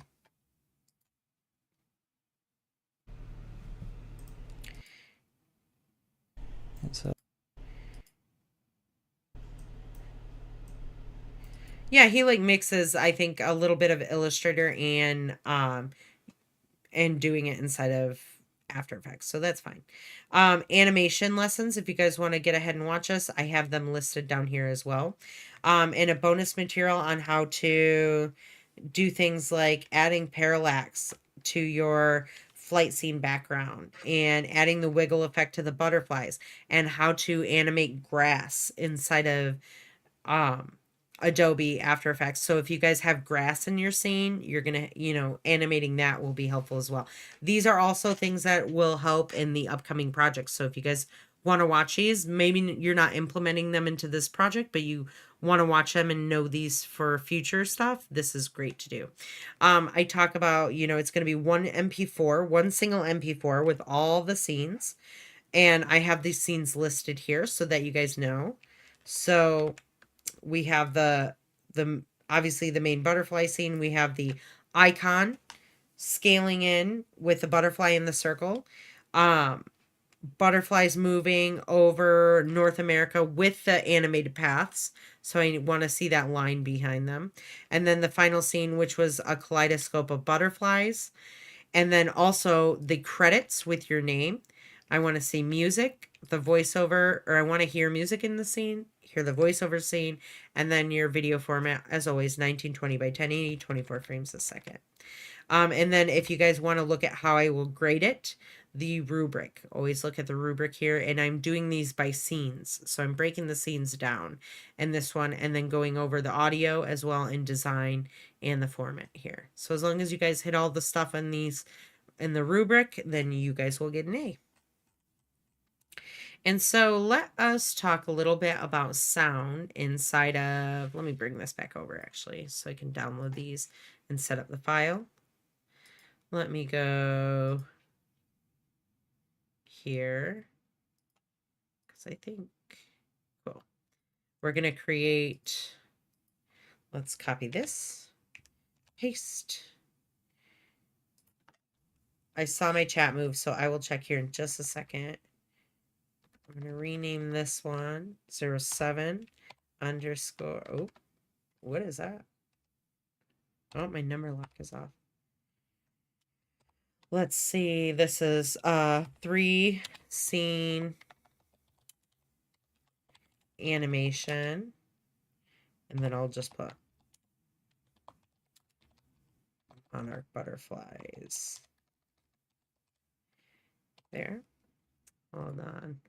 All right, in the chat, I got, when is this one due again? This one is due, I put the due date range between October 30th and November 6th. So we're back on like our normal schedule for that one. So next Monday to the following Monday, even though we don't have class on the 31st. So if you guys don't turn this in, then that's fine. I'll go over your guys' projects on Thursday on the 2nd with these ones. If you guys get these monarchs, what I'll do on Thursday is I'll go over not only your Eve bots, but then I'll go over any of these monarch butterfly ones that are turned in. And then we'll go over the review, because then this week we're not going to have like a big project. I'm just going to have you guys for the following weekend after that do like your revision project, where you're just fixing any of the feedback that I gave you guys in the past projects and then resubmitting that. And then we'll get to a new project this week. Or yeah, this week. So I'm just trying to get us like back on track here, especially because we're going to be missing the 31st. Like I said, the date range is still then, but if you guys don't get it turned in on the 31st or the 30th, I don't care. Even if it says late. I know I had someone mention to me that they didn't like that it says late next to their project. It doesn't automatically dock you guys any points if it says late up there, and it doesn't do anything to your guys' grade. It just notifies the instructor that this was turned in late. But as long as it's within the date range, I don't care what it says. And then I also get access to all of the iterations of what you guys have uploaded.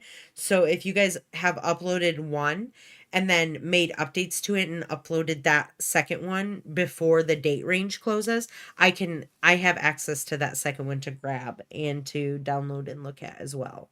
So just letting you guys know, like if it says late on that, it's not a big deal. I don't care. It doesn't bother me. So I have let's see here. I have this set up here. Let me drag in the image that I brought. So the monarch butterfly, I'm going to drop it back in here. This was the one I created last year. Or last semester, the semester before. And I'm going to bring this into my assets folder. And then into my vector folder here. So that's all set up. I'll go ahead and open that up right now anyways. And then I'm going to close Cinema 4D. Look at Eve staring at me, being all judgmental and whatnot. All right, we're opening that. And then in the meantime, what I'm going to do... Oh, wow, my mouse looks extra big. Okay. Bring that down. And I'm going to download the music here, so... Let's download that. It added it to my downloads folder, which I hate that it does automatically, but I'm going to hit Control X to cut that. And then I'm going to go into the appropriate folder on my project, which would be under audio. And I'm going to drop this one under music because it's music. Paste. And then the... Oh. Every winter, Monarch... What's that? Why did he do that? Let's refresh. Okay. Make sure you're clicking these little download arrows. I'm going to download the voiceover and do the same thing. I'm going to Control X, move to the appropriate folder, which would not be music, but instead VO. VO stands for voiceover. I'm going to go back here. Let me show you guys. Voiceovers, music, sound effects, right? So any kind of pops, clicks, snaps, smacks, crashes, booms, those kind of things would go in the SFX folder. Any kind of music obviously goes in the music, and any voiceovers go into the voiceovers folder. And then commonly what you'll get is they call them pickups. Voiceover artist calls it a pickup, right? If the client's like, I like everything but this section, I want you to do a pickup. And you could like add an additional folder inside of your VO folder that says pickups. Thankfully, this is a very clean cut, and you guys don't need anything like that. And then I'm going to download my map of North America. Like I said, I gave you guys two options here. You can download the PNG. The thing with the PNG is you're going to be limited on being able to use like change colors and stuff on it.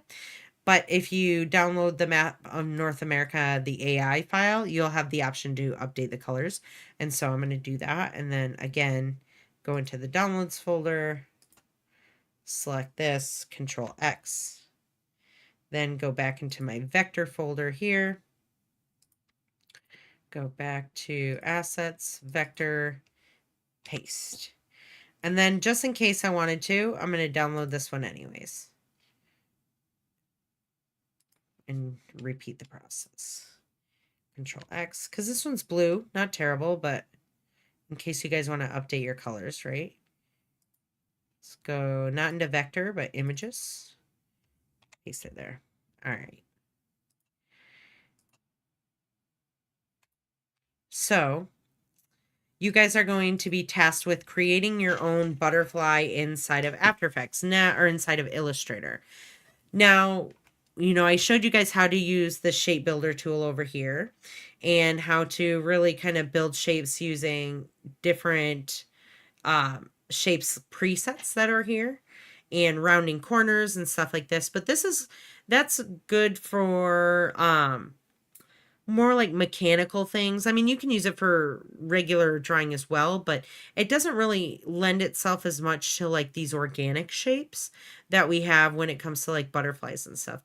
This would work okay with the section of the butterfly where it's like the body, but as far as the wings and stuff, there's no base shape here that would really lend itself to that process. And so we're going to go ahead and create a new file here. Create new. 1920 1080, you would want to save that. And I'm going to go ahead and go on the interwebs here, and I'm going to find an image of a monarch butterfly.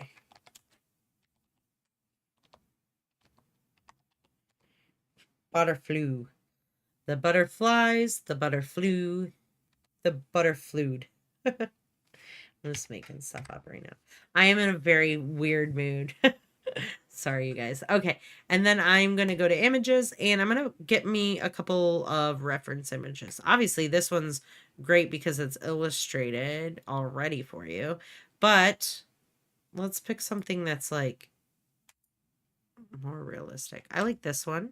I'm going to save this image as, and go to the appropriate project, save it in my images here. And then I'm also going to get another one, maybe to save for the purpose of color, right? Because they're very rich in this color. Get a little bit more detail at a different angle. Just a couple references here will be helpful. And then I want to, ooh, did that save that at the right place? I guess we're going to find out. Let's go back here. It did. Sweet. Excellent. Close out of that. And I want to bring these reference images here into Illustrator. I'm going to go up to File, and then I want to go to Place. And when I place it into the Illustrator file, what it's going to do is it's going to just, it's going to fully put that file into this Illustrator document, right? So even if I moved the original JPEG, it should remain within this file, right? But we're not going to keep it anyways. We're just using it as a reference image. And so I'm going to go to the appropriate folder here. Monarch butterflies. We're going to go into assets, images, and I'm going to select both of these holding down shift, and I'm just going to place them. And I'm going to place the first one kind of here and the second one off to here. And then I'm just going to make this a little bit smaller, hitting V on my keyboard, holding down shift and just kind of making that one smaller. And this one actually I can make a little bit bigger, because if you guys need to trace this, that's okay too. I'm not going to be super upset, but you know, you can also just use it as like a reference. Here, let's do that. Holding down shift and bring it over here. I might actually, I don't want it to be in the way of what I'm illustrating specifically. So I might bring it off the artboard. Both of them.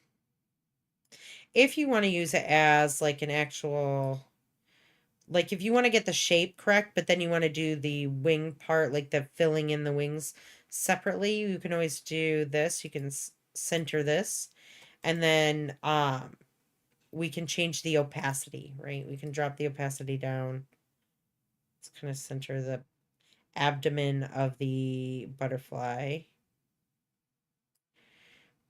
And then if you go over here to transparency, you can take this opacity and you can drop it down. Kind of like we use the reference for the EveBot, right? And then I'm going to go in here and I'm going to rename this layer just reference images. I'm going to hit OK.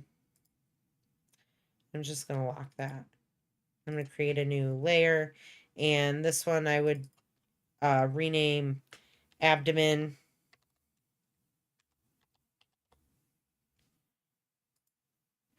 And I'd probably go in here a little bit.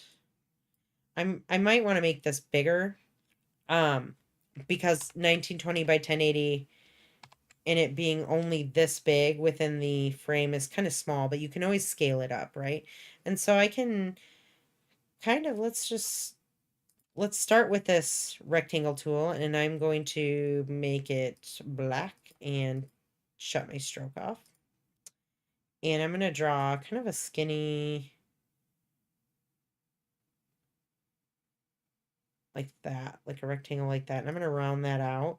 So I have like this section of the abdomen. I'm going to hit V, and I'm going to bring this down here. I am actually going to use the reference in a different way. I'm going to unlock this. This is just if you guys want to trace it. Trace whatever reference you find. I recommend not trace. I mean, tracing's good to learn. Oh, look, the opacity's up here as well. So I can also come up here and increase the opacity like that. I'll still lock that. Tracing's not a horrible thing, but it's also, you know, I mean, not necessarily the best work. It's great to learn. So if you guys need to do it now is the time to do this in class, but I wouldn't recommend doing it for a job. And then I'm gonna create a nice long skinny section, and I'm going to round that one out. So I'm going to hit V, A, do that. And I'm going to grab these two, and I'm going to center them together. And then I kind of want to, I'm going to use the shape builder tool. I'm going to click down here and create one shape. And then what I want to do is I'm going to grab these two. Now let me do this. That's fine. But I'm going to grab these two little points right, oh, come on now, right here in this area. And I'm going to pull this out so it kind of creates like this smoothing. It almost looks like a paddle or a spoon. I'm going to hit V there. I'm going to create the head of the monarch butterfly. Mine's obviously like an illustrated representation. This isn't realistic. I've had students take a realistic approach to this and create something very detailed, and that's completely fine as well. I'm going to save it under assets again, vector. I'll call this monarch butterfly 2. And I'm just going to kind of start this process just to show you guys a couple different tools there. Now, I want to create the antennas. So let me do, we'll do left antenna. And with that layer selected, I'm going to grab, come over here and grab my pen tool. Now, you guys haven't really used the pen tool before. You guys might have practice with it in Illustrator from other classes and stuff, but we didn't really talk about using the pen tool in the last project. And this is a curvature pen tool, which creates like a curve that's, none of the lines are like super straight, but they are curved and straight together. So it creates like a very smooth looking shape. I like to use a pen tool a little bit more. I have less practice with this curvature tool, but we can always try it out. Like if I draw there and draw there, it's like creating, you can kind of create the curves you want, and it keeps the line straight and it keeps it very rounded. So you get these really cool blobby organic shapes. This tool would be a great option for creating the shapes of maybe these filled in areas in certain sections, or maybe these little blobby white sections of the, like the little blobbed patterns, the white speckles on the wings. I would probably use that shape tool for. For these ones, I'd probably use a pen tool. It might work a little bit easier there, but let me move over here. I think I want to bring up Canvas real quick again, because I want to see the tools that I talked about in the lesson on the module. Lena, I'm just seeing your question now. You asked, can we replicate the monarch butterfly design, or do we have to make a new design? I'd prefer you guys to make something in your own, like, I mean, obviously the monarch butterfly is going to look a certain way. It's going to have orange wings. It's going to be orange, black, white.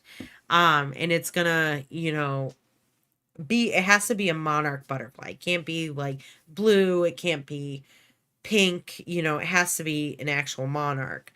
But if you want to do one more realistic, you can do a more illustrative design like this.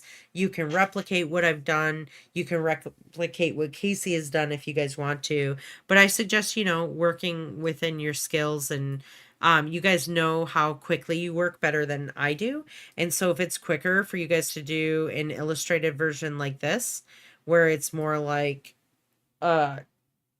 just like an idea, like you know, an illustration versus a realistic image, then I would do that, you know. But if you guys are quick at creating something realistic, you guys can do that too. It looks really nice. But just make sure consistently overall all of your scenes are in the same style. That's the biggest thing, because if it goes from one scene where it's realistic to another scene where it's illustrative, you know, that's a jarring movement between one and the other, unless there's one way to tie them together. And I would try and avoid doing that right now. So we're going to let's create that left antenna. And I'm going to do that using this pen tool. And so what I'm going to do is I'm going to create a point over there and then create a point here. And clicking and holding down, I can create like this curve, right? I've got this Bezier candle that shows up, and I'm able to create this kind of curved shape here. Now, it also is going to try and follow along the pen tool, so I can click and add more parts to the shape. And whenever you want to finish a shape, you just move over to the first vertex that you've created, and there's going to be a little icon that shows up next to the pen tool, and it's like a little circle, and that's asking you if you want to close your shape. And that's kind of like the basics of the pen tool, right? You can create these curved paths or you can create these hard edges. Now, I want to create just kind of a line that's bent here. And so what I'm going to do is I'm going to come over here and I'm going to shut the fill off, but just keep the stroke. And so our antenna is essentially going to be just a single stroke. And I'm just going to create kind of this bent line. And I don't want to create a closed shape here, because I just want it to be the single line. And so what I'm going to do is hit V on my keyboard for the selection tool. And then it's just going to keep it like its own essential path, essentially like a path. It doesn't have to be a closed shape. Here in the way to not close that is by selecting a different tool. Now I'm going to increase the stroke on this a little bit because it's a little bit too small for me. Probably 6 is okay. I'm going to round the cap of the antenna here. And what that means, right now it's a hard line at the end of this stroke, and I want it to be rounded out here. And so that's called your cap, the cap to the line, right? Both sides, if I lift this up right now, are a hard edge. If I go into my stroke options here off to the right hand side and I select that, I've got some different options on how I can make the caps look, how I can make my corners of my shape, the strokes look, right? So if I want it a hard corner, I'll select this section. If I want it to be a rounded or a mitered or beveled, like joining of them, I can select these ones. And same here. This one is a little bit different. So this is a projecting cap. So that just means that the cap of the stroke is going to go beyond where the vertex is, right? So if I select this, if I select my line and then I select this option here, the end of if I grab my direct selection tool with A, the vertex is in line with the end of the stroke. But if I select the projecting one, notice that the vertex is just kind of in the end of that cap just projects out. But I want the rounded one. So let me just select that one there. And I can grab this here and move this down. Now, if you don't like the angle or the size of your stroke or your shape, right, you can always grab that direct selection tool and select these vertexes, and you can move them around individually. Or what you could do is, if you don't like the angle of your curve, you can select the vertex where the Bezier handle lives, and you can grab this Bezier handle and you can adjust it. So the pen tool is fantastic if you kind of want to create like these custom shaped images, right? And I really only have to create one antenna because I'm going to bring this into After Effects and I can duplicate and mirror it in there. Lena also asked, would we have to make sure everything is on a separate layer for animation, just like the assembly line? Yeah, that's correct. Good observation there. Notice that that's why I put the antenna on its own line here. I'm actually going to move this antenna below because I don't want the antenna to be above the abdomen head. Another thing that another detail on the abdomen that I noticed up here is that the abdomen is segmented out here at the bottom. So maybe what I want to do is grab this here. And how would I do this? Let me see. So normally what I would do, this is how I would initially approach it, is I would recreate it in a different way. So I would create the main part of the body. And then I would create another section here.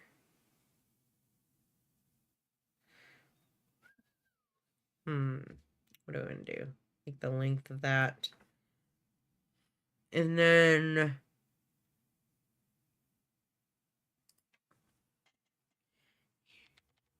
let me do this differently. I can grab this pen tool and, or with this selected, if I grab the pen tool and I start clicking along this path, I can add vertexes to different sections of the path that I have here. So you just want to see the little plus sign next to the pen tool, and that means that it's going to add a vertex. If there is a little asterisk sign next to the pen tool, that means that you're going to create a new shape, right? And so I want to make sure that I'm like on the same line as that. I want to make sure that I'm adding these vertexes to the same space on both sides of this abdomen, right? So I want to add one here, but I also want to add one here, and I don't want them to be off because I want it to be very symmetrical. This whole thing is super symmetrical. I think you can use the knife tool. Let me see here. The slice tool. Let's see what this one does. We might learn a little bit today because I don't use this very often. Define boundaries between elements in web layouts. Nope, don't use that one.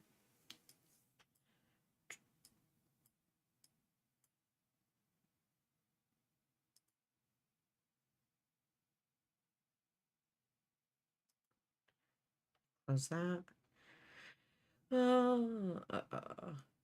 Cut paths at anchor points or along segments. We don't necessarily want to do that. This is the knife tool that I'm looking for. Let's see if this one. Yeah, so you can divide it. So if I go like this, it's going to divide it there. If I go like this, it's going to do it there. Okay, that's kind of difficult because it's not very symmetrical. If I hit Control R, as in Robert, on my keyboard, you're going to notice that the rulers come up at the top and the bottom. I'm actually going to grab my pen tool, and I'm going to click and drag from the top ruler here. Like, I'm going to click on my top ruler and then drag off, and you'll notice that I get this line here that's red and it highlights to like the cyan color, right? And that's just like a guideline that I can use in here.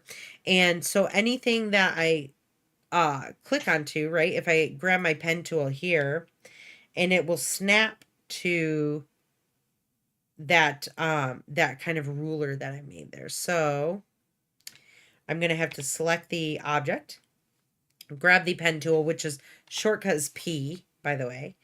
And I'm going to add that right here on this line. I'm just going to zoom in on the guide, maybe right up above it. I'm just going to add that. So I know that they're just pretty much very close to each other, right there. And then I'm going to drag this down, hitting V, and I'm going to grab this guide, and I'm just going to shift drag down. I'm going to select this. I'm going to hit P again on my keyboard. And I'm, again, going to kind of go right above that, and I'm going to click.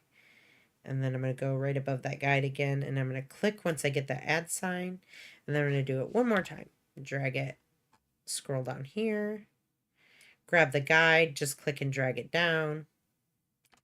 Select the abdomen, hit P on my keyboard for the pen tool. And I'm going to grab this here. Oh, I don't want to create a new shape, but I'm going to grab this. Click this right about the same. Click. So they're very close, right? They might not be perfect, but they're very, very close.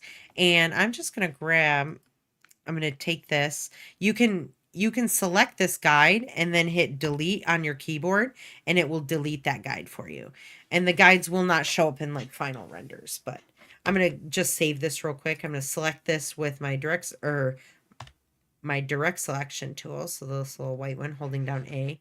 And I'm going to grab this path, and using my arrow keys, I'm kind of going to arrow it in a little bit. I arrowed it in 2 arrow places. So I did 1, 2. I'm going to grab this next one down here. I'm going to skip 1. And then I'm going to go 1, 2, and then do that again with this one. I might think of doing this a little bit differently later, but for right now this works. I'm going to grab these center ones and arrow them outwards, just so I get kind of like this more segmented body. I'm going to do it twice. So however many you do on one side, you're going to want to do on the other, just so you get the even look here. I'm going to zoom out.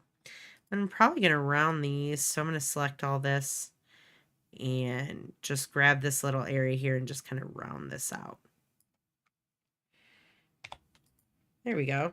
So it's just kind of not so straight. It's got a little bit of like texture and stuff here. You guys can add little like segmented lines if you want using the pen tool.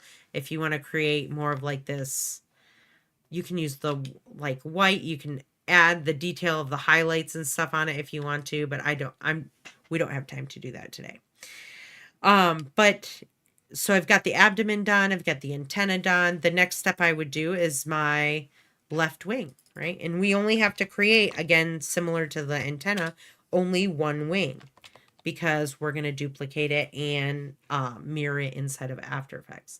And so I would grab this pen tool here, and I would probably start with, you know, if I were looking at this, the majority of the wing is actually black.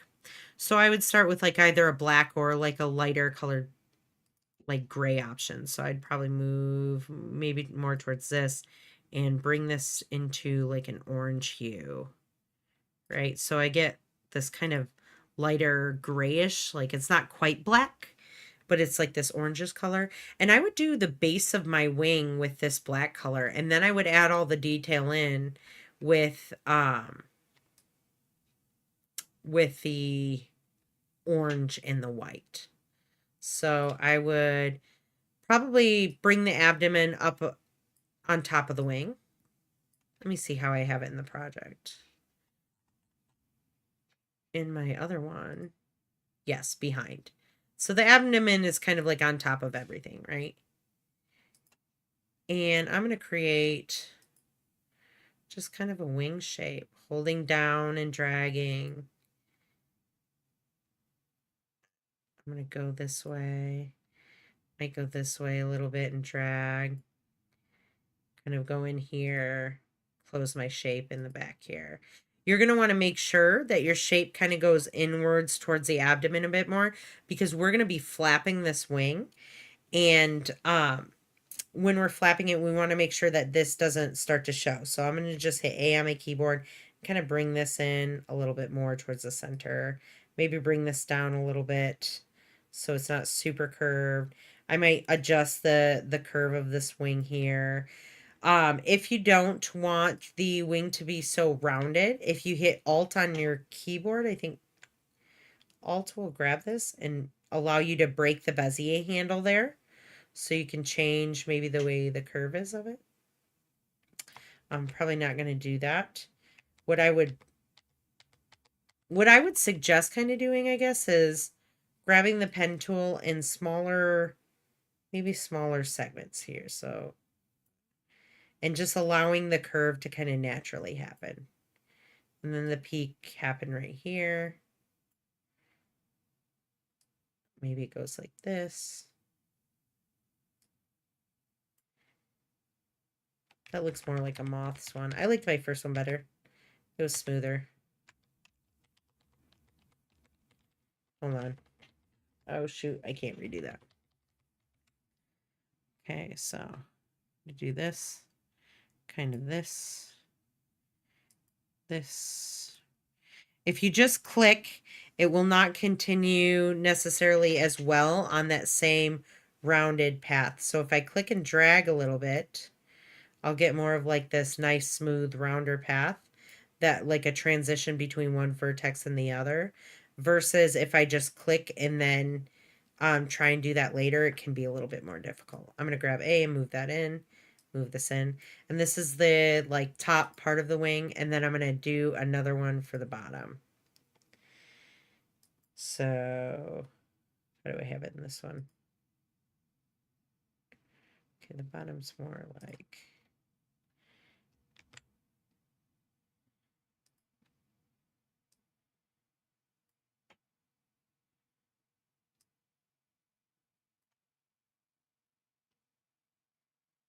kind of actually keep going on like this.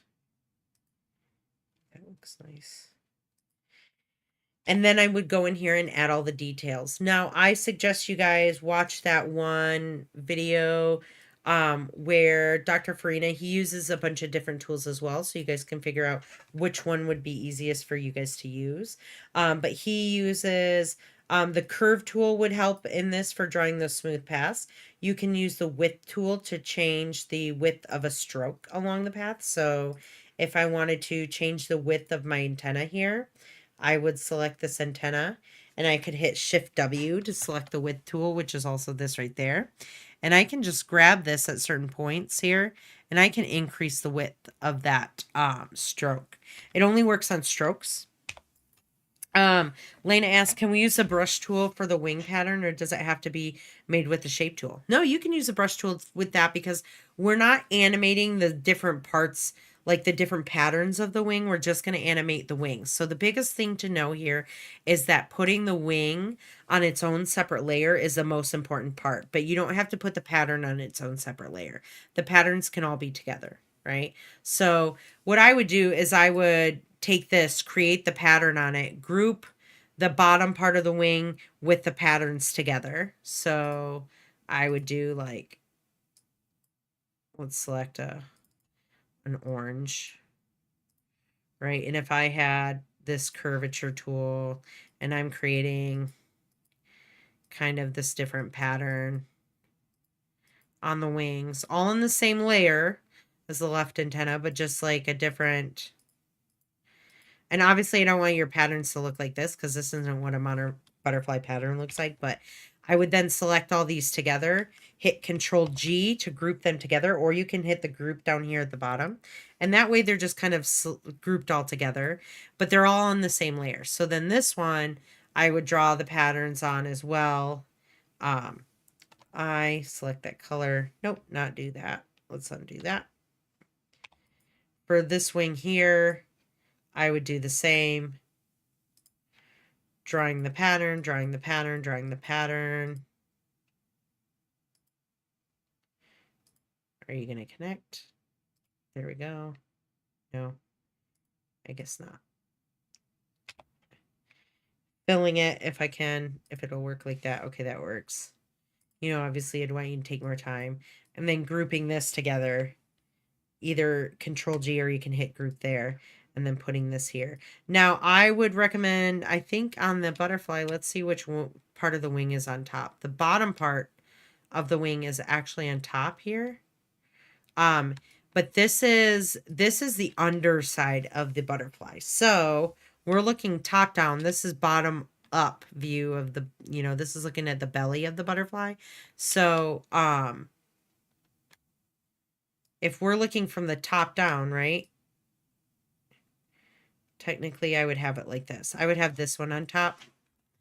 So it's more like this. Just depending on what your reference is.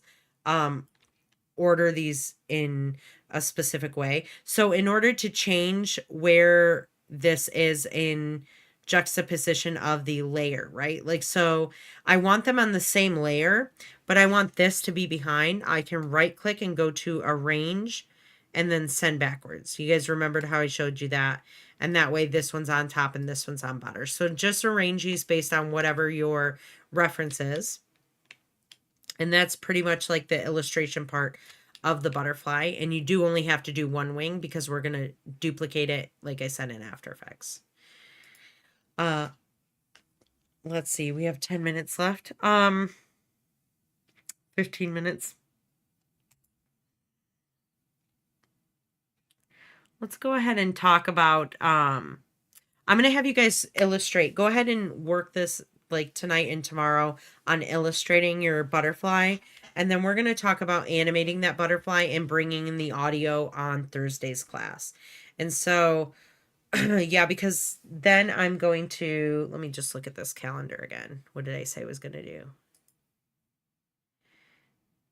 Yeah, that's perfect, because right now your Eve bots are due between the 26th and the 2nd. So any of the Eve bots I have, right now I'm going to go over them on the 2nd. So Thursday, the November 2nd. I'm going to go over your butterflies, and then I'm also going to go over your Eve bots. So it'll be a review day on there. So we would be duplicating the other wing in After Effects and not Illustrator. Yeah, it's just going to save you. I mean, you can do it in Illustrator if you want to. You can duplicate the entire layer and then just mirror it. But we can also do it inside of After Effects. Whatever way works, whatever way you guys feel more comfortable doing. But either way, it's going to be the same and it's going to work just, it'll work the same in both instances. The only thing about the doing it inside of Illustrator and then bringing it in is that when you go to change the anchor point of where the wing is, right? Because the anchor point of the wing is going to be at the base of the wing, that it could differ from one wing to the other. But if you create one wing, you change where the anchor point is and then you duplicate it, the anchor point is going to be in the exact same spot on that wing. So there's kind of a margin of error that you can make when you're doing it that way, when you're duplicating the wing inside of Illustrator and then trying to line up where the anchor points are in After Effects, unless you use a guide inside of After Effects, which we can show you how to do if you do want to take that route. But Thursday's class, I'm going to start out, we're going to go right into the project. We're going to work on audio first, and then we're going to bring our illustrated butterfly into After Effects, and we're going to update the anchor point. We're going to do a little bit of rigging, and then we're going to start animating the butterfly. We're going to do the wing flap. We're going to do like this icon thing, animating along a path. And then we're not going to have class the following Tuesday, which I'll also talk about on Thursday. And then on Thursday, November 2nd, we're going to do project reviews for both the EveBot and this project, the 3-scene Monarch Butterfly one. And then we're also going to talk about your guys's revision round, which is going to be due between the 6th and the 13th. And then that following week, we're going to introduce a new project to you guys. So that's kind of what the next week and the rest of this week is going to look like. Do you guys have any more questions about it? I'm going to let you go 15 minutes early today. I don't want to jump into the audio part with only 15 minutes left because it's going to take us a little longer than that.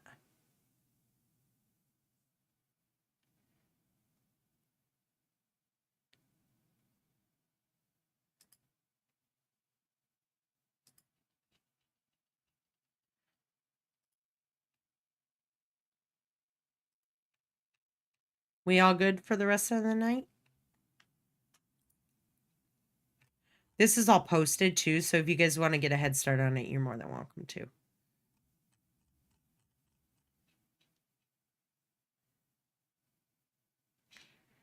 Oh, also, let's see. Participation grade. I'm going to have one for next week, but we're going to go over those.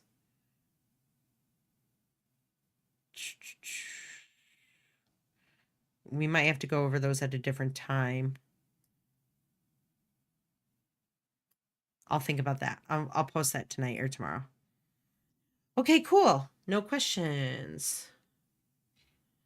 All right, guys. So I will talk to you in class. I'll see you guys in class on Thursday. In the meantime, if you have any questions in between class, you can go ahead and ask me. But I would get a head start on illustrating that monarch butterfly.